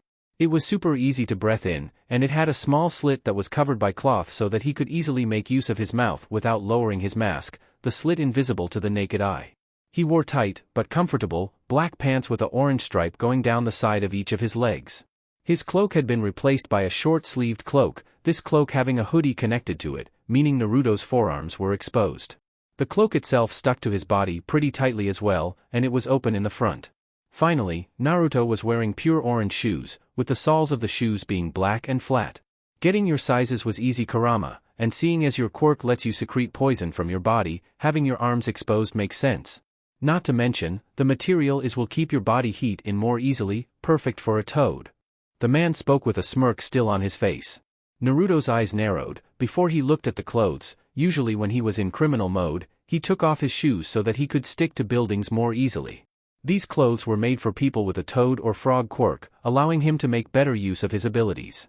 If you know my quirk, you know I can't pay for this. Jiren, and payment isn't needed this time from you. Your outfit has already been paid for by a very generous man that has been very impressed with your work dash. Okay then, I'll be on my way. Naruto grabbed the box of copies of the outfit he was wearing, since the outfit was already paid for, and made his way to the window. Knowing he wasn't going to have to pay for it was great for him, and he didn't need any more info, since he was pretty sure he didn't want to know who he had impressed with his work. Thanks for the outfit, it's pretty cool, gonna take it for a test drive. Naruto jumped out of the window, and touched his foot to the outside, sticking it to the wall. So, his clothes were able to match this well with his quirk. Aren't you interested in who is interested in you? He would like to meet with you in person. Jiren started, before he smirked wider when Naruto just jumped out of the window completely, not saying another word to him. Taking out his phone from his back pocket, he showed that there was an active call going on. The kid doesn't seem like he would join your league, I'm still keeping the money either way. Jiren spoke to the person on the other end of the phone. Keep the money, a villain with talent like his doesn't come often enough. A relationship of trust isn't built in one meeting. I wish to simply see that talent bloom, if he joins the league is a non-issue. Jiren just shrugged and ended the call. With Naruto. Even as cold as it is tonight, despite the weather warming up a little, I'm not as cold as I should be. Naruto said as he jumped from roof to roof easily enough. Naruto still had his backpack on, which had his normal clothes hidden inside of it. Naruto grinned underneath his mask, and flipped off the side of the building, skating down the side by only lightly touching it with his fingertips. Still, the heat of the clothes wasn't perfect, so if he stayed in the cold too much longer, it was going to start to have an effect on him either way. Kurama, this time I'm taking you dash. Naruto landed on MT Lady's face when she grew in size in front of him, and he touched her tongue with the palm of his hand. She instantly started to shrink down. She must be doing a night patrol since this was her area and saw him, before she collapsed on the sidewalk. Naruto landed next to her, and she glared up at him. Sup MT backside, you seem in high spirits, did something good happen? Naruto asked with a quirky quip against her. He didn't care that she had attacked him out of nowhere, or the fact that since it was so late nobody was watching him take down a hero. Also, I didn't commit any crimes tonight, so. Naruto felt a person take a step behind him, before he jumped up when wooden stakes started to try and wrap around him. Kamui Woods. Oh right, MT Lady and Kamui Woods had formed a hero team together recently, so if she was on patrol, he was no doubt nearby with her. Villain, epitome of evil, tonight is the night that dash. Cut the drama Kamui Woods, the guy is just a jerk, not some epitome of evil, cool your tits. MT Lady told her partner with a deadpan. She had already been paralyzed, there was nothing left for her to do at this point. So villain YOWCH? Naruto poked Kamui Woods in the eye, underneath the mask, with a bored expression in his eyes. His fingers still covered in poison from having used it on MT Lady, so down Kamui Woods went in moments. Naruto could secrete poison, but it usually lasted a good while before his body was safe to the touch again. See, when you go into big speeches, this asshole interrupts like every time. Go ahead and take something. Naruto started to walk away. I only collect trophies when I actually beat you, this time I didn't really beat you guys, so maybe next time I commit a crime in the area, I'll take part of your costume. I'm just taking a stroll is all, so see you heroes later. Naruto waved them off, leaving them on the side of the road as cars started to pull over to see what was going on. Hey Kurama, turn towards me, my kid is a really big fan, and I want a picture. Naruto sent a peace sign and a wink towards the car that had pulled over, and a picture was snapped of him instantly. With the picture done, Naruto jumped up towards the nearest building and started to crawl up the side of it. His popularity as a fun villain was going through the roof with each hero he played with. Naruto started to hum to himself as he started to leap from building to building again. I've come so far, floating. Running through the north to the west. Naruto spoke the next lyrics of the song when he noticed a person was jumping nearby him, and had sung the lyrics he was humming. Naruto grinned when he wasn't being attacked, since he saw a person about his own age, also in costume, using her quirk as well. At last I've erased, but where? Naruto asked the girl, and she smiled widely at him. She was cute. A thin, petite body and shorter than him, a small flattened chest, but with wide hips and a rather well-off rear end. She had a very mature body, if you didn't count her lack of boobs, and she showed it off with a succubus-like costume that was open at the cleavage, a one-piece black leotard that exposed her hips, and a super mini skirt so that her entire ass was pretty much showing, including some tiny devil wings from her lower back, and black thigh-high boots. Pink hair, pushy and in ponytails, and bright pink eyes. I don't know the rest of the song, just saw you jumping around. She admitted with a nervous rub of the back of her head. You're pretty infamous around here as a strange villain. She explained as she hopped next to him, matching his pace for the most part. Naruto was curious about her. I prefer quirky villain, and you sure it's okay for you to be jumping around in that outfit this late at night? Some bad guys might decide to try something. Naruto corrected her on that. Also, who are you? Naruto asked with a scratch of his head. This is why I need some publicity, call me Pop Step, you know, with all this strange villain dash. Quirky villain. Stuff, I've been having trouble keeping up with my online views. I'm not a villain. Pop Step quickly stated when she realized that she might be misunderstood. So, I was thinking, you're really good at picking great locations for going public. You want to help him out, and expand my base. I'll make it worth your while. Pop Step squeezed her fingers together. Naruto deadpanned at her. I'm a villain, not a manager, I'm not going to stop you from following me around though, you do you. Come on, let's just exchange numbers. I like to sing and dance, and you like to dance around with heroes. Oh come on, I'm a pretty girl, just say yes already. Pop Step complained to him when she saw he didn't change his expressions towards her. She was really cute, so he should have agreed to her reasonable request pretty easily. Please, I really want to up my views, and having you in some videos will really help me out. I'll give you my autograph. Pop Step added that little bonus in. He chuckled. He was having a really active night. Tell you what, you can do something for me. I need an alibi for when I'm Kurama, and I bet you need an alibi when you're Pop Step. You help me with that, and I help you with what you're doing. Naruto offered her a real deal.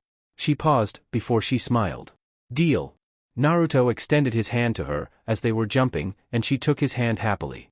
Seconds later, she dropped onto the roof of the next building they landed on, without getting hurt thanks to her quirk, and found herself unable to move. Naruto landed next to her, and took her phone out of her purse, before he took her fingerprint and unlocked it. Adding her number to his phone, he added his own to hers as well. Sorry, I poisoned heroes a few minutes ago, you'll be able to move again in a few minutes. Naruto explained to her with a hidden grin. It was always good to have an alibi. Chapter 9. Kurama. Now listen. I know what you're planning on doing, and let me just tell you, it's not going to end how you think it will. Naruto explained as he hopped over Ryukyu's dragon form as she reached out to grab onto him. This time, Naruto had decided that he would steal directly from the hero directly, at their own office. Naruto had broken into Ryukyu's hero office, and stolen her off-duty clothes, meaning that she was stuck in her hero costume unless she wanted to go to her house in her hero costume. Naruto had it hidden in a hidden pocket inside of his jacket as he ran from her. Ryukyu jerked her head around, and looked behind herself. You won't escape capture forever, you're going to slip up. Ryukyu didn't see him behind her, instead, she felt him standing on her back. She turned her neck at an odd angle, and tried to snap her jaws at him to capture him inside of her mouth. He ducked. You know, you heroes are on the news all the time, most of your opponents are aware of what you can do. Heroes are naturally at a disadvantage as well, and you still don't know my quirk either. Naruto explained as he grabbed onto her lower jaw, and she made sure to snap her jaws closed so he couldn't poison her. He wasn't even upset though, he just grinned and stuck himself to her. Heroes had a lot of trouble to compete with, before their fights even begun. I just have to distract him long enough for the others to arrive. Ryukyu thought as she started to whip her head back and forth. She needed to stick to the plan. You know, your panties are surprisingly sexy, you think you're going to get lucky tonight? She needed to hurt this little shit. They are more comfortable gak. Ryukyu transformed back into human form when Naruto had poisoned her the second she opened her mouth, sticking his hand onto her tongue. She was blushing even in human form, while Naruto stood above her, holding onto his string panties, spinning them around his finger while giving her a cocky look. You've beaten me, so escape why don't you? Ryukyu spat with a twitching eye. While his acts were seen as little more than pranks most of the time now, the fact remains that a villain was beating heroes and causing them some image hurt. Thankfully, the criminals he inspired to copy him weren't as talented as he was, and were captured as soon as they committed a crime. That helped to tame the flow of people who tried to copy him, since he stood out as a unique exception to villains losing to heroes. Sue, your backup should be arriving in like 3 seconds, right? Naruto asked her with a grin. You know, I'm really good at spying on heroes. Naruto mentioned when he heard the sounds of somebody large walking behind him. Then you'll do good behind dash. Like Endeavor for example, spiking his morning coffee before stealing from your office, and knowing you two were conspiring against me really makes this funnier. Naruto didn't even look behind him, he didn't need to in order to see that the flame hero was on the ground, having collapsed from the fact he was already poisoned before the battle even took place. Hey Endeavor, did you know that when you have a tall building as your base of operations, villains like me can sneak in really easy? Naruto turned and finally looked at Endeavor, face first on the ground. He was growling at Naruto. When did you dash? When you were mumbling to yourself about your son or whatever, when you're mumbling about your son, you ignore everything around you. This is like the 9th time I've snuck into your office, and you've never noticed me. Naruto didn't like to brag, total lie, he loved bragging, but the fact that Endeavor was arrogant and didn't check his office for villains really made it a lot easier for him to sneak in and out. So, that takes care of the number 9 and number 2 heroes. You know, Endeavor, other than being an ass, I do like you more than All Might. Naruto stated as he took Endeavor's shoes. Endeavor just growled more at the sarcasm he believed he could hear in Naruto's voice. Poisoning me before the battle even started dash. Hey, you people have been holding meetings on how to take me out, guys gotta even the playing field, though, it seems Mirko doesn't drink her coffee. Naruto frowned when he jumped into the air, just as Mirko slammed into the ground where he had been, cratering it with ease. He landed on the side of the building, watching as the smoke cleared, and Mirko was revealed. Coffee takes bitter, and makes me poop, so I don't drink it if I can help it. You should have poisoned my carrot juice instead, I would have been so poisoned by that, but now I'm going to pummel you.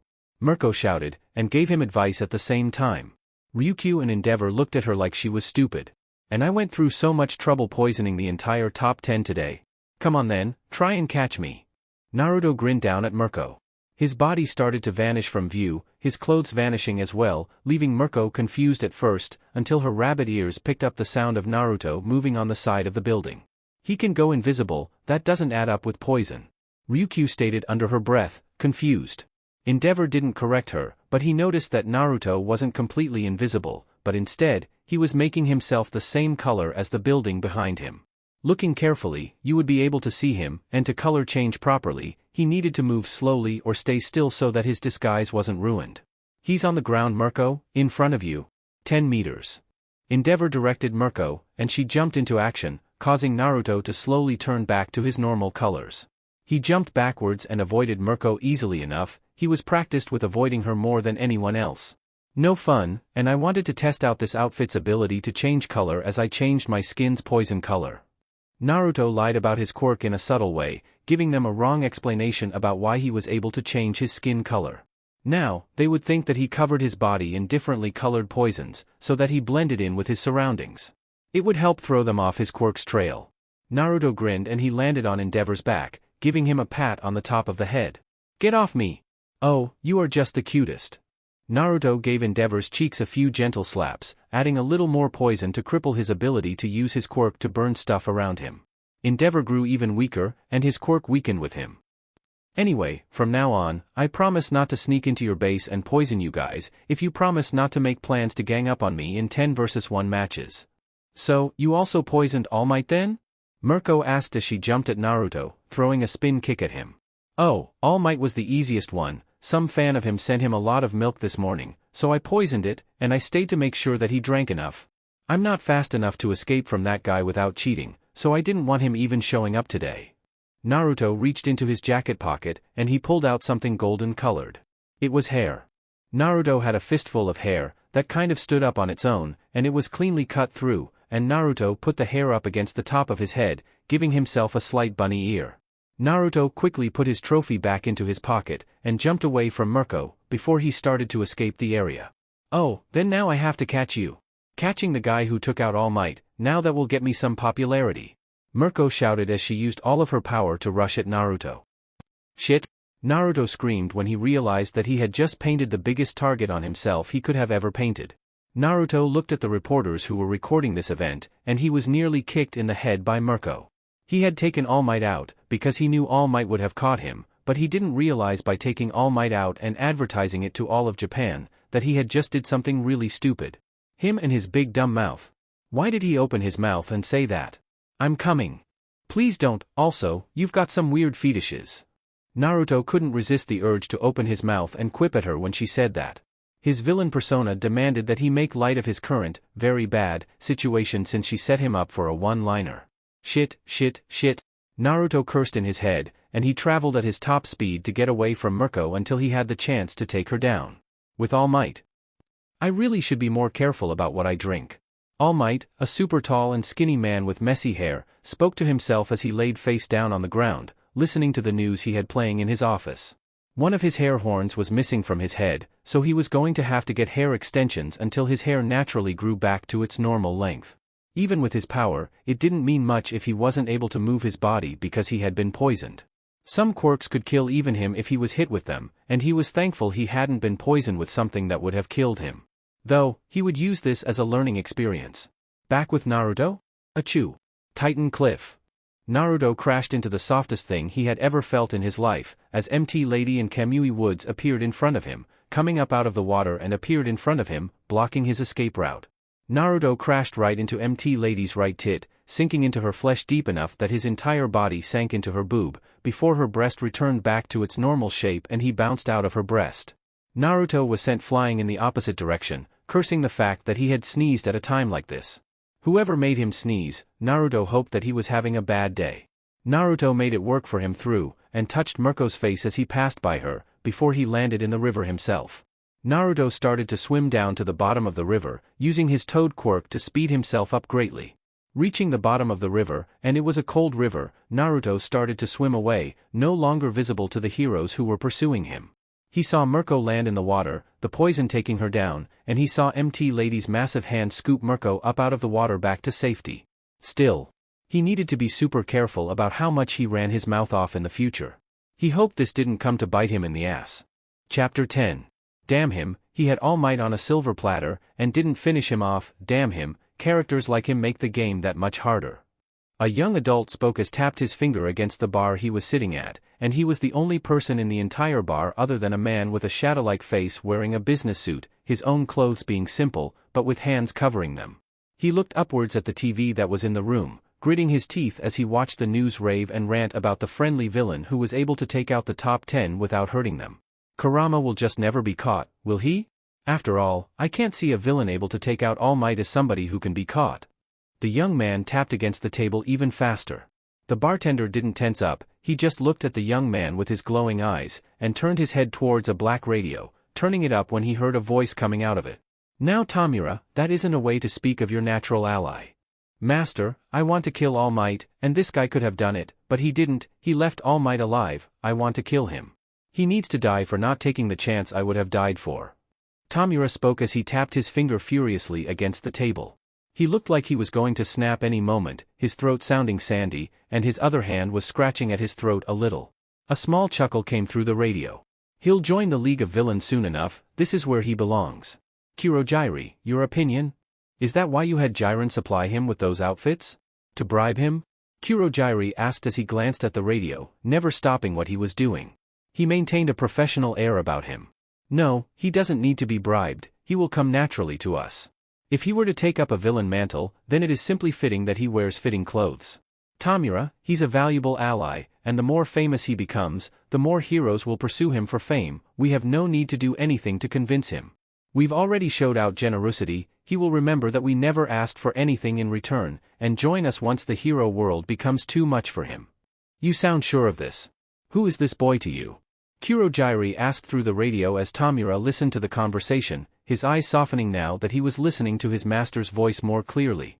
He comes from a line of people immune to having their quirk stolen. His mother had a rare quirk, sealing chain, which could create chains that would wrap around others, and seal both their abilities to move and use their quirks. Suffice to say, I tried and failed to steal her quirk, so I went to her parents, and failed to steal their quirks, and when her son was born, I failed to steal his toad quirk. They are immune to All for One, your power? Tamura asked with narrowing eyes. All for One, the power to steal, use, and give away the quirks of others with nothing but a touch to somebody's forehead. Nobody but the person with One for All could ever hope to avoid having their quirk stolen from them, but to hear a genetic line of people were able to resist his quirk stealing power was frightening, to be honest. To see his perfect master had people he wasn't able to steal from was scary. Not immune completely. When this young man was born, when I tried to steal his quirk, I also tested this. I tried giving him a quirk, and that worked. Not only is their lineage able to not have their quirk stolen, but they can also hold multiple quirks with no negative side effects. All for One spoke through the radio with some excitement audible in his voice. So, he's using multiple quirks to evade the heroes. Cheater. He is so far unaware he even holds more than a single quirk, but soon, once he tastes true anger, his other quirks will activate. Until then, just allow him to make jokes of the heroes. All for One stated with a slightly more forceful tone, just to show that he was serious about leaving Naruto alone for the moment. Once his heart is flooded with hate, then the world would come face to face with a monster. Chapter 11. UA High School. I'm not becoming a hero. I know you don't want to be a hero, and I'm not going to make you. Namiri sat across the table from Naruto. She had managed to catch him as he came home from school before he vanished for the afternoon. He had been staying at the apartment the last few days, without leaving like he usually did, so she wanted to show him something that she had been working on for him. I said I was going to support you if you wanted to make a new orphanage. I am sorry that you lost your birthright. I didn't know dash. I don't want dash. Please, let me finish. Namiri was very patient, but she didn't like being interrupted by anyone. She could understand, Naruto was going to hold a grudge against her, and she accepted that. That didn't change the fact that she had decided to adopt him, and by adopting him, she became his family, his mother. She had made a promise to herself that she was going to do her hardest to give him a better life, and love him. She blinked when she saw Naruto frown, and she waited for him to say something biting. Then finish. I don't want your excuses though. Naruto crossed his arms and got comfortable, staring her down with his full attention. She blinked in surprise. Also, was it her, or did he seem really tired, and kind of pale? Me being sorry won't change things. I'm going to fix my mistake. I want to help you start anew, but you have to graduate from a high school. Your test scores from your current school aren't good. Namiri wasn't going to hide this fact. Naruto attended school just barely enough to allow him to graduate from middle school, and his test scores reflected that very well as well. But I can get you into UA with a letter of recommendation. I promise to help you be able to give orphan children the gift of having a family, and I will tutor you myself, but UA is the only school that I can submit my recommendation to as a teacher. Namiri explained to him, and she waited for him to interrupt her or say something biting. He didn't. He frowned more deeply, and tightened his arms up in front of his chest, but she smiled a little when she saw he was considering her words a little. Go on. Naruto told her when he saw her waiting. You're listening to me? I don't have a choice, do I? UA isn't just a hero school, it has an excellent support class, business class, and general studies. I spoke with the principal, and he said the general studies would be happy to have you on my recommendation. Namiri, smiling a little, reached out to touch the side of Naruto's face to enact a little skinship with him, was saddened when he moved his head back to refuse her that. He was willing to listen to her talk now, but she could see he still hadn't forgiven her of the fact that she stole his family legacy from him. She had uprooted his life and his dreams for the future, so it was no surprise that it would take some time before she was forgiven, and more time before he really came to see her as his mother. Still, he didn't jerk away from her as violently as she expected he would have. I don't want to run an orphanage. I wanted my parents' orphanage. I wanted to continue their legacy. Naruto's eyes narrowed in anger at her, because he had put some thought into it. His parents had died before they could truly be parents, and they turned him into an orphan, but they had left him with such a large legacy. He had been proud that he would have eventually been able to own their business. He had looked forward to it when he learned that his toad quirk being lame, and him being a teenage boy meant he wasn't likely to be adopted. Now that he was adopted, and lost out on the orphanage, he was more lost now than ever. Well, what do you want? Namiri was willing to help him achieve his dreams, whatever they be now. Naruto didn't answer, he just took the enrollment forms for UA and looked down at them. Before he squeezed them tight enough he almost ripped them. Namiri patiently waited with her hands on her leg, right crossed over left, and just sat silently as he looked over everything. She saw rage and sadness boiling over in his eyes as they trembled with emotion. I don't know what I want anymore. Naruto whispered to himself, not Namiri. He didn't even mean to whisper it out loud. His thoughts just sort of escaped his mouth, and she could see not just the rage now, or the sorrow, but she could see he was confused as well.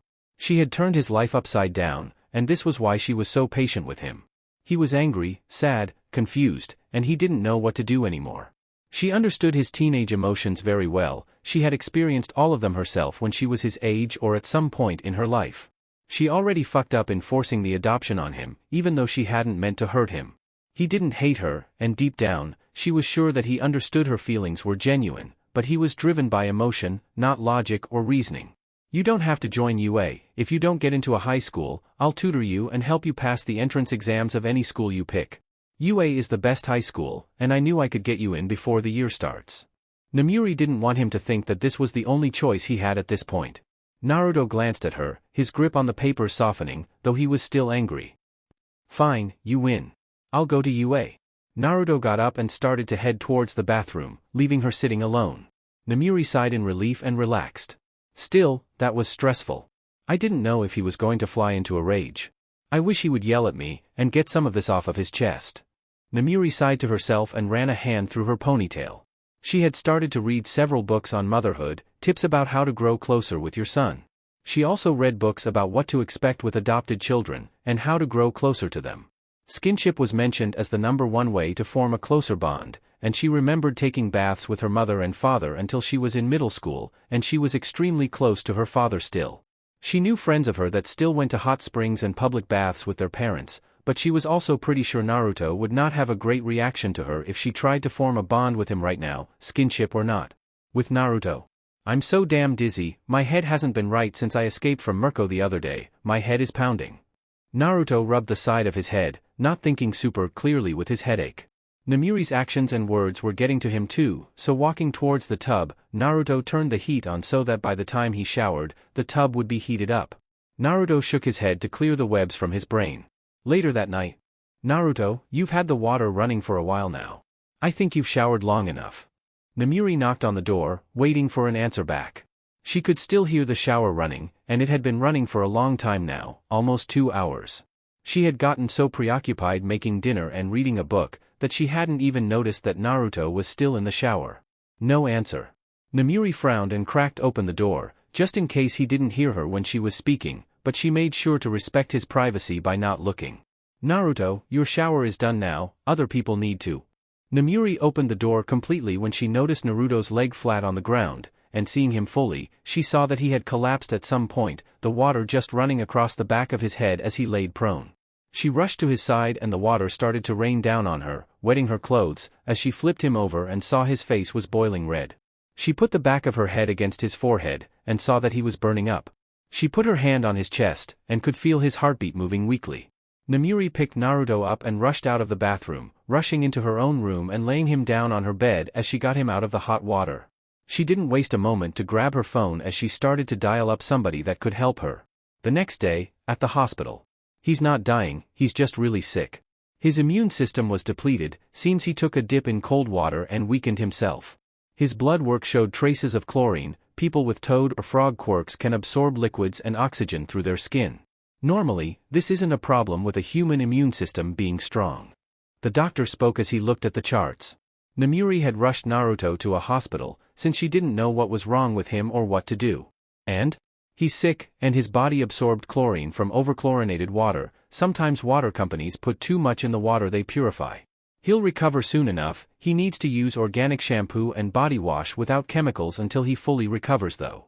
The doctor started to write down the proper stuff that he should be using with his skin being the way it was.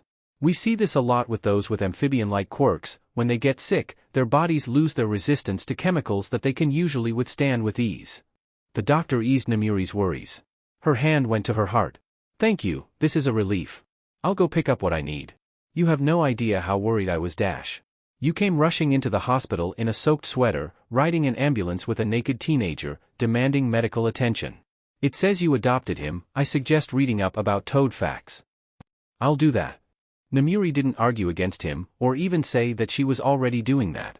She wasn't researching toads, she had just looked up some stuff about people with toad/frog quirks and how they reacted to certain things. Naruto's mutation quirk didn't affect his physical appearance, so it was very easy to forget the fact that he was still very much a mutant type, and thus, he was prone to following the rules of the species he was mutated after. Namiri reached down to pat Naruto's head. She stopped herself though, uncomfortable. Naruto hadn't accepted her yet, so she would hold herself back. Chapter 12.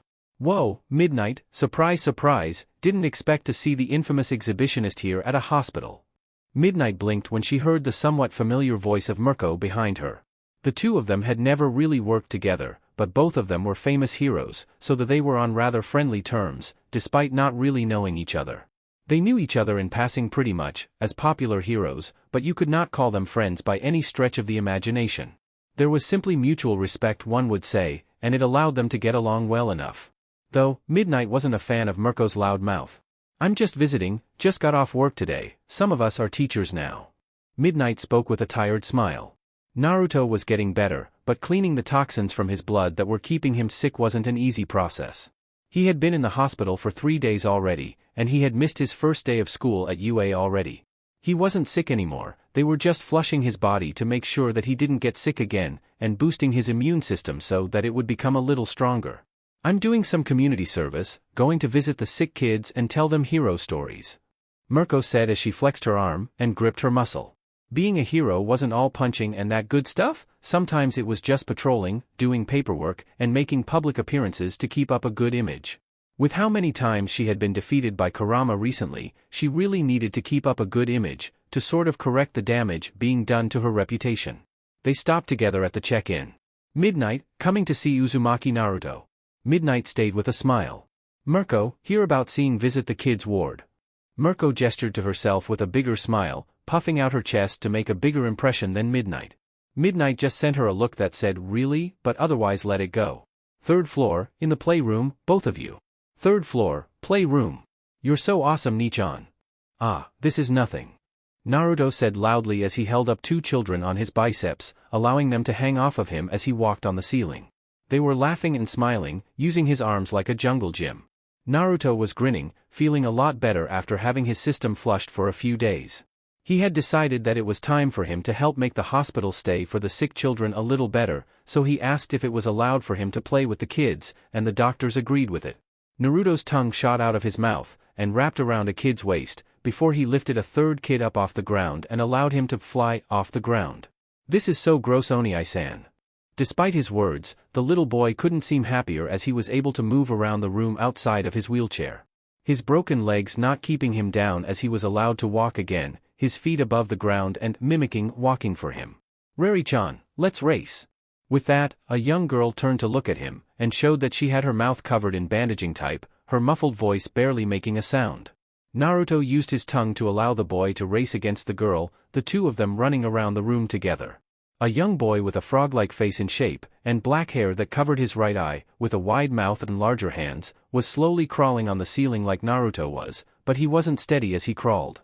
You're doing good, Samadare-chan. Once you start sticking to surfaces, you've just got to get used to the feeling.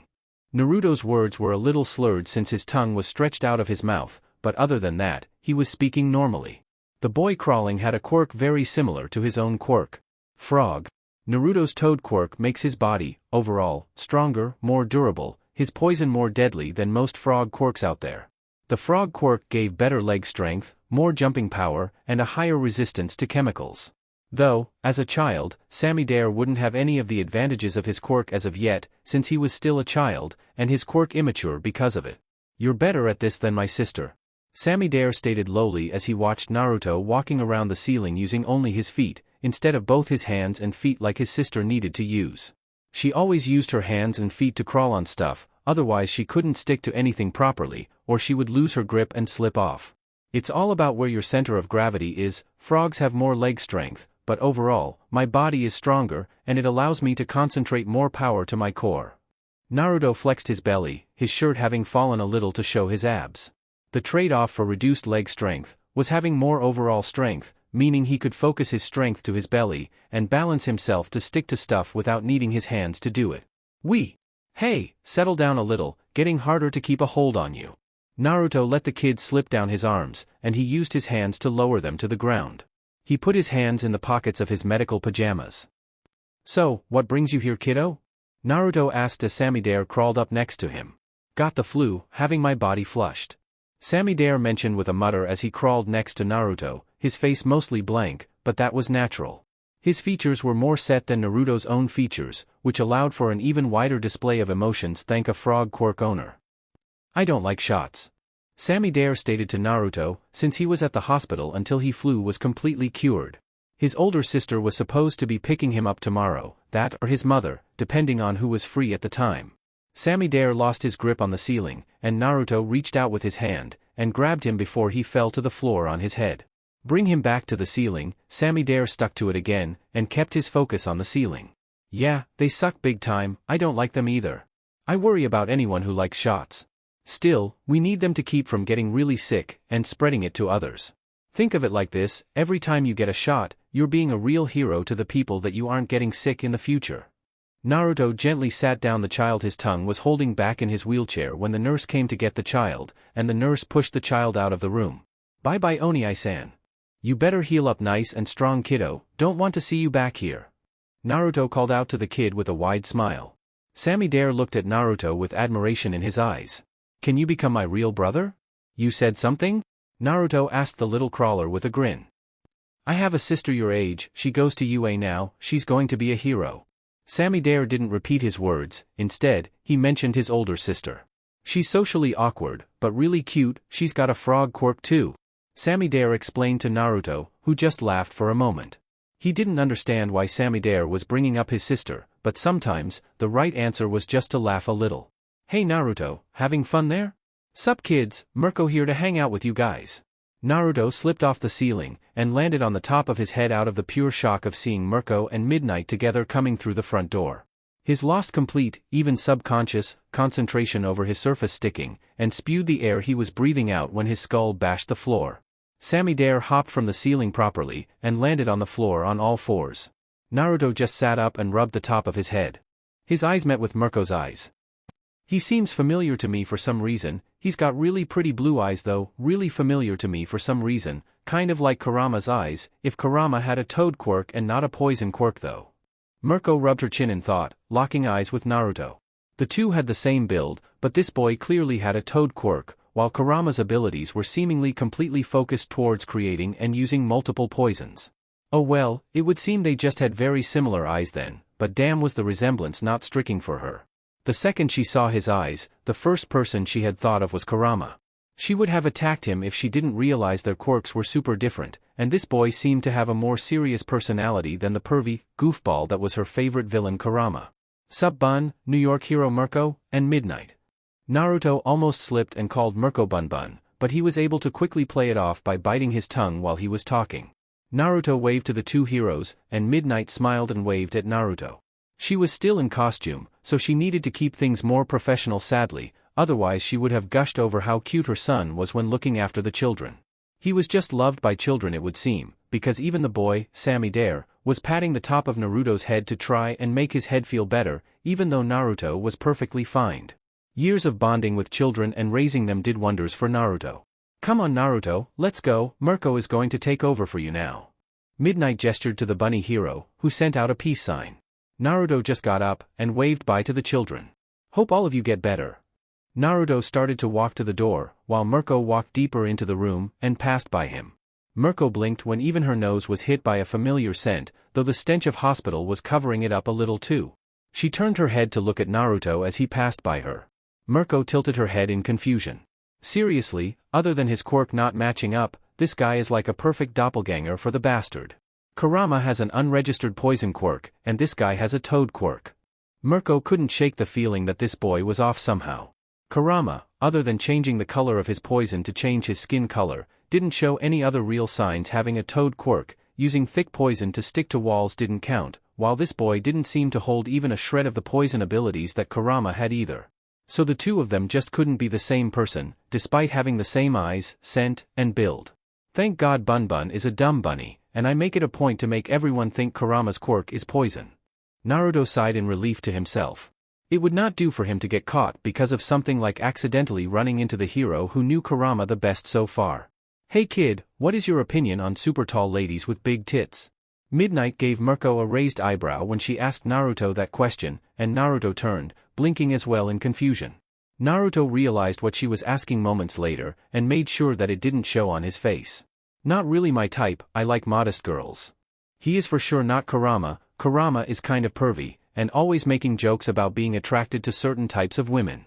Mirko erased all suspicions that this boy was Kurama in an instant with that question. She had a wider smile on her face now that her doubts were gone, and she turned to the children remaining in the room. Naruto didn't let out a sigh, but he felt relieved further. Thank God Mirko wasn't smart. Chapter 13. He was really cool, and he had a toad quirk. Did you know people with toad quirks have stronger poisons than us, and they can crawl on walls without using their hands? Oni-san said that he had weaker legs than the frog quirk, but he seemed really strong anyway. This is the most he's talked about somebody.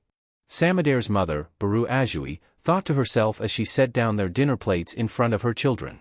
It was a rare chance that she and her husband were both at home, since they worked away from the house, so she decided to make a decent dinner for the family with her own efforts.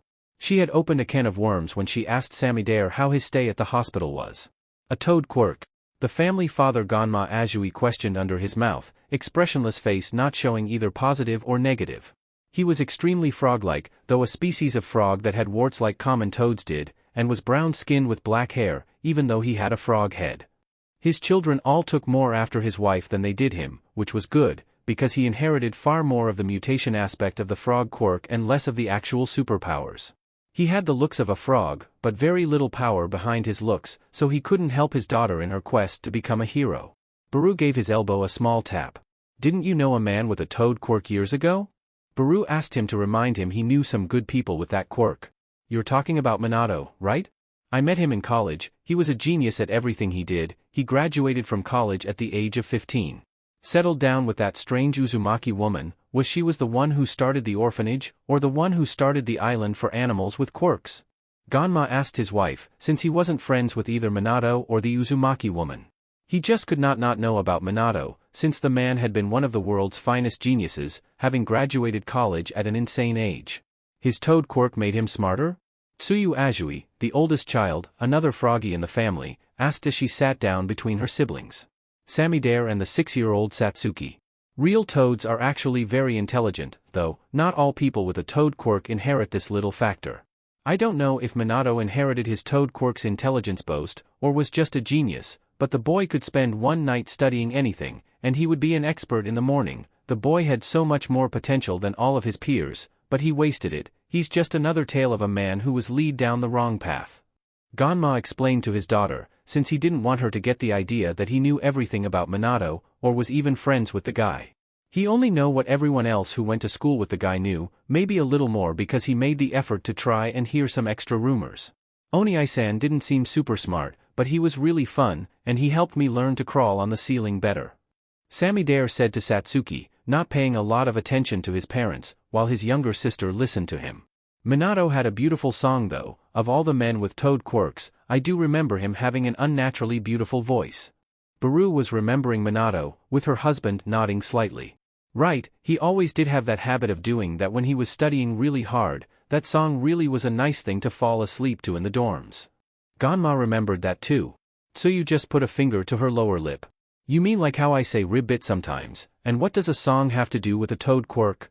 Tsuyu asked with a slightly confused tone. At least her family could tell she was confused, since it didn't show on her face. He helped a kid in a wheelchair play tag dash. "Well, unlike us girls, men with frog and toad quirks are able to produce real toad/frog sounds, since in nature, the females don't really make noise. People with our type of quirk, the men, can combine their human vocal cords with their quirk and produce a blend between the beauty of the mating call, with the range of a human." Baru explained for her daughter, and she turned to her husband. "Show her, dear. With all this pollen in the air, my throat has been awfully scratchy, not to mention my voice isn't suited for it." Ganma politely refused for decent reasons.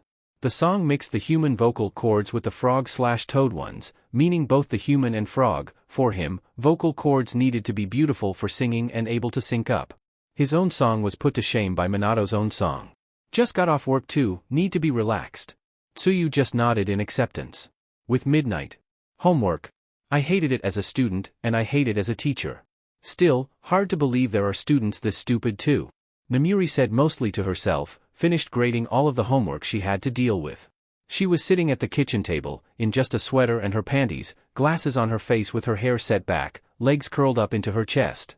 "I swear, a good cup of tea, and I'll be out for the night, Namuri stopped what she was doing when she heard something coming from the hallway. It was beautiful. It was inhuman and human. Instantly, her mind started to go a little blank as she felt herself starting to drift off into a pleasurable daze. It was hypnotizing in how it drew her stressed mind in, and dropped her guard. Her eyes struggled to stay open as she hugged her knees and started to relax herself into the sound. Words didn't register in her mind, she didn't know what the lyrics were, and she couldn't tell you a single word she was wearing. There were words to the song, and the words were in Japanese, so naturally, by all means, she should be able to understand the song being sung. Still though, it was like there was such an inhuman quality about the song, that her mind just couldn't understand the lyrics. "I could listen to this forever. Naruto should just sit down and relax like this now, since he has school tomorrow."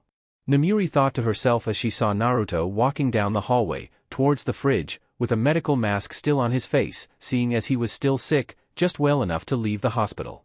Her ears sort of tracked the source of the sound move from the hallway, to the front of the fridge, where Naruto was standing right now. Strange. It didn't matter though, this song was putting her to sleep. The longer it went on, the less she found herself caring about anything. She just wanted to slowly bask in the sounds filling her ears, slowly, as all other sounds in the world were drowned out. Namuri snapped away when the song ended. Naruto was drinking some cold tea from the fridge, having started to drink at the exact same moment that the voice stopped singing. Namuri started to look around to try and figure out what the hell just happened to her, quickly rubbing her tired eyes when she realized that she had nearly been put to sleep. Did you hear that, Naruto? Aya. Naruto finished drinking, before he looked towards Namuri with a dull face. Hear what? Naruto asked her, since he didn't hear anything unusual. Closing the fridge, Naruto started to walk back to his room. The sound started to play again, and Namuri's eyes widened when she realized where the sound was coming from. Azui family. Several teachers had to put an end to that though, since while the song he made came from his toad quirk, with his human vocal cords, it affected humans too. Minato didn't even know he was doing it, but he was causing people to become attached to him, because his song would directly affect people's brains. Ganma tapped the side of his head where his brain was. Baru looked at him with some confusion, since she didn't know this part of the story, not that they ever spent time talking about Minato before now. They just both knew who he was, so they could both share facts about him. Really now? Yes, since most men born with animal mutation quirks look like the animals they represent and less human, our vocal cords are more similar to the animal mutation. Minato looked extremely human, so his toad quirk let him use toad calls, and it mixed with his human cords to be able to affect other humans. His singing caused people's brains to start to produce hormones, so Minato was told by the professors to stop singing. His music could cause people to become emotionally attached to him, and even fall in love with him. Ganma explained that part of the story to his surprised wife. Even years later, she was still a slight victim to the attachment effect, since she still longed to hear his voice again singing. Minato had become forbidden from singing in public places, since his song affected different people differently as well. Not everyone reacted exactly the same, but one of the basics was the fact that almost everyone who heard his voice was put into an almost hypnotic state. Oni-san is even better than Oni-chan at ceiling walking. While the adults, and Tsuyu, were having this conversation, the younger children were still talking about the boy that Samidare met at the hospital. Cool. He's going to be attending UA's General Studies course, Class C, he said.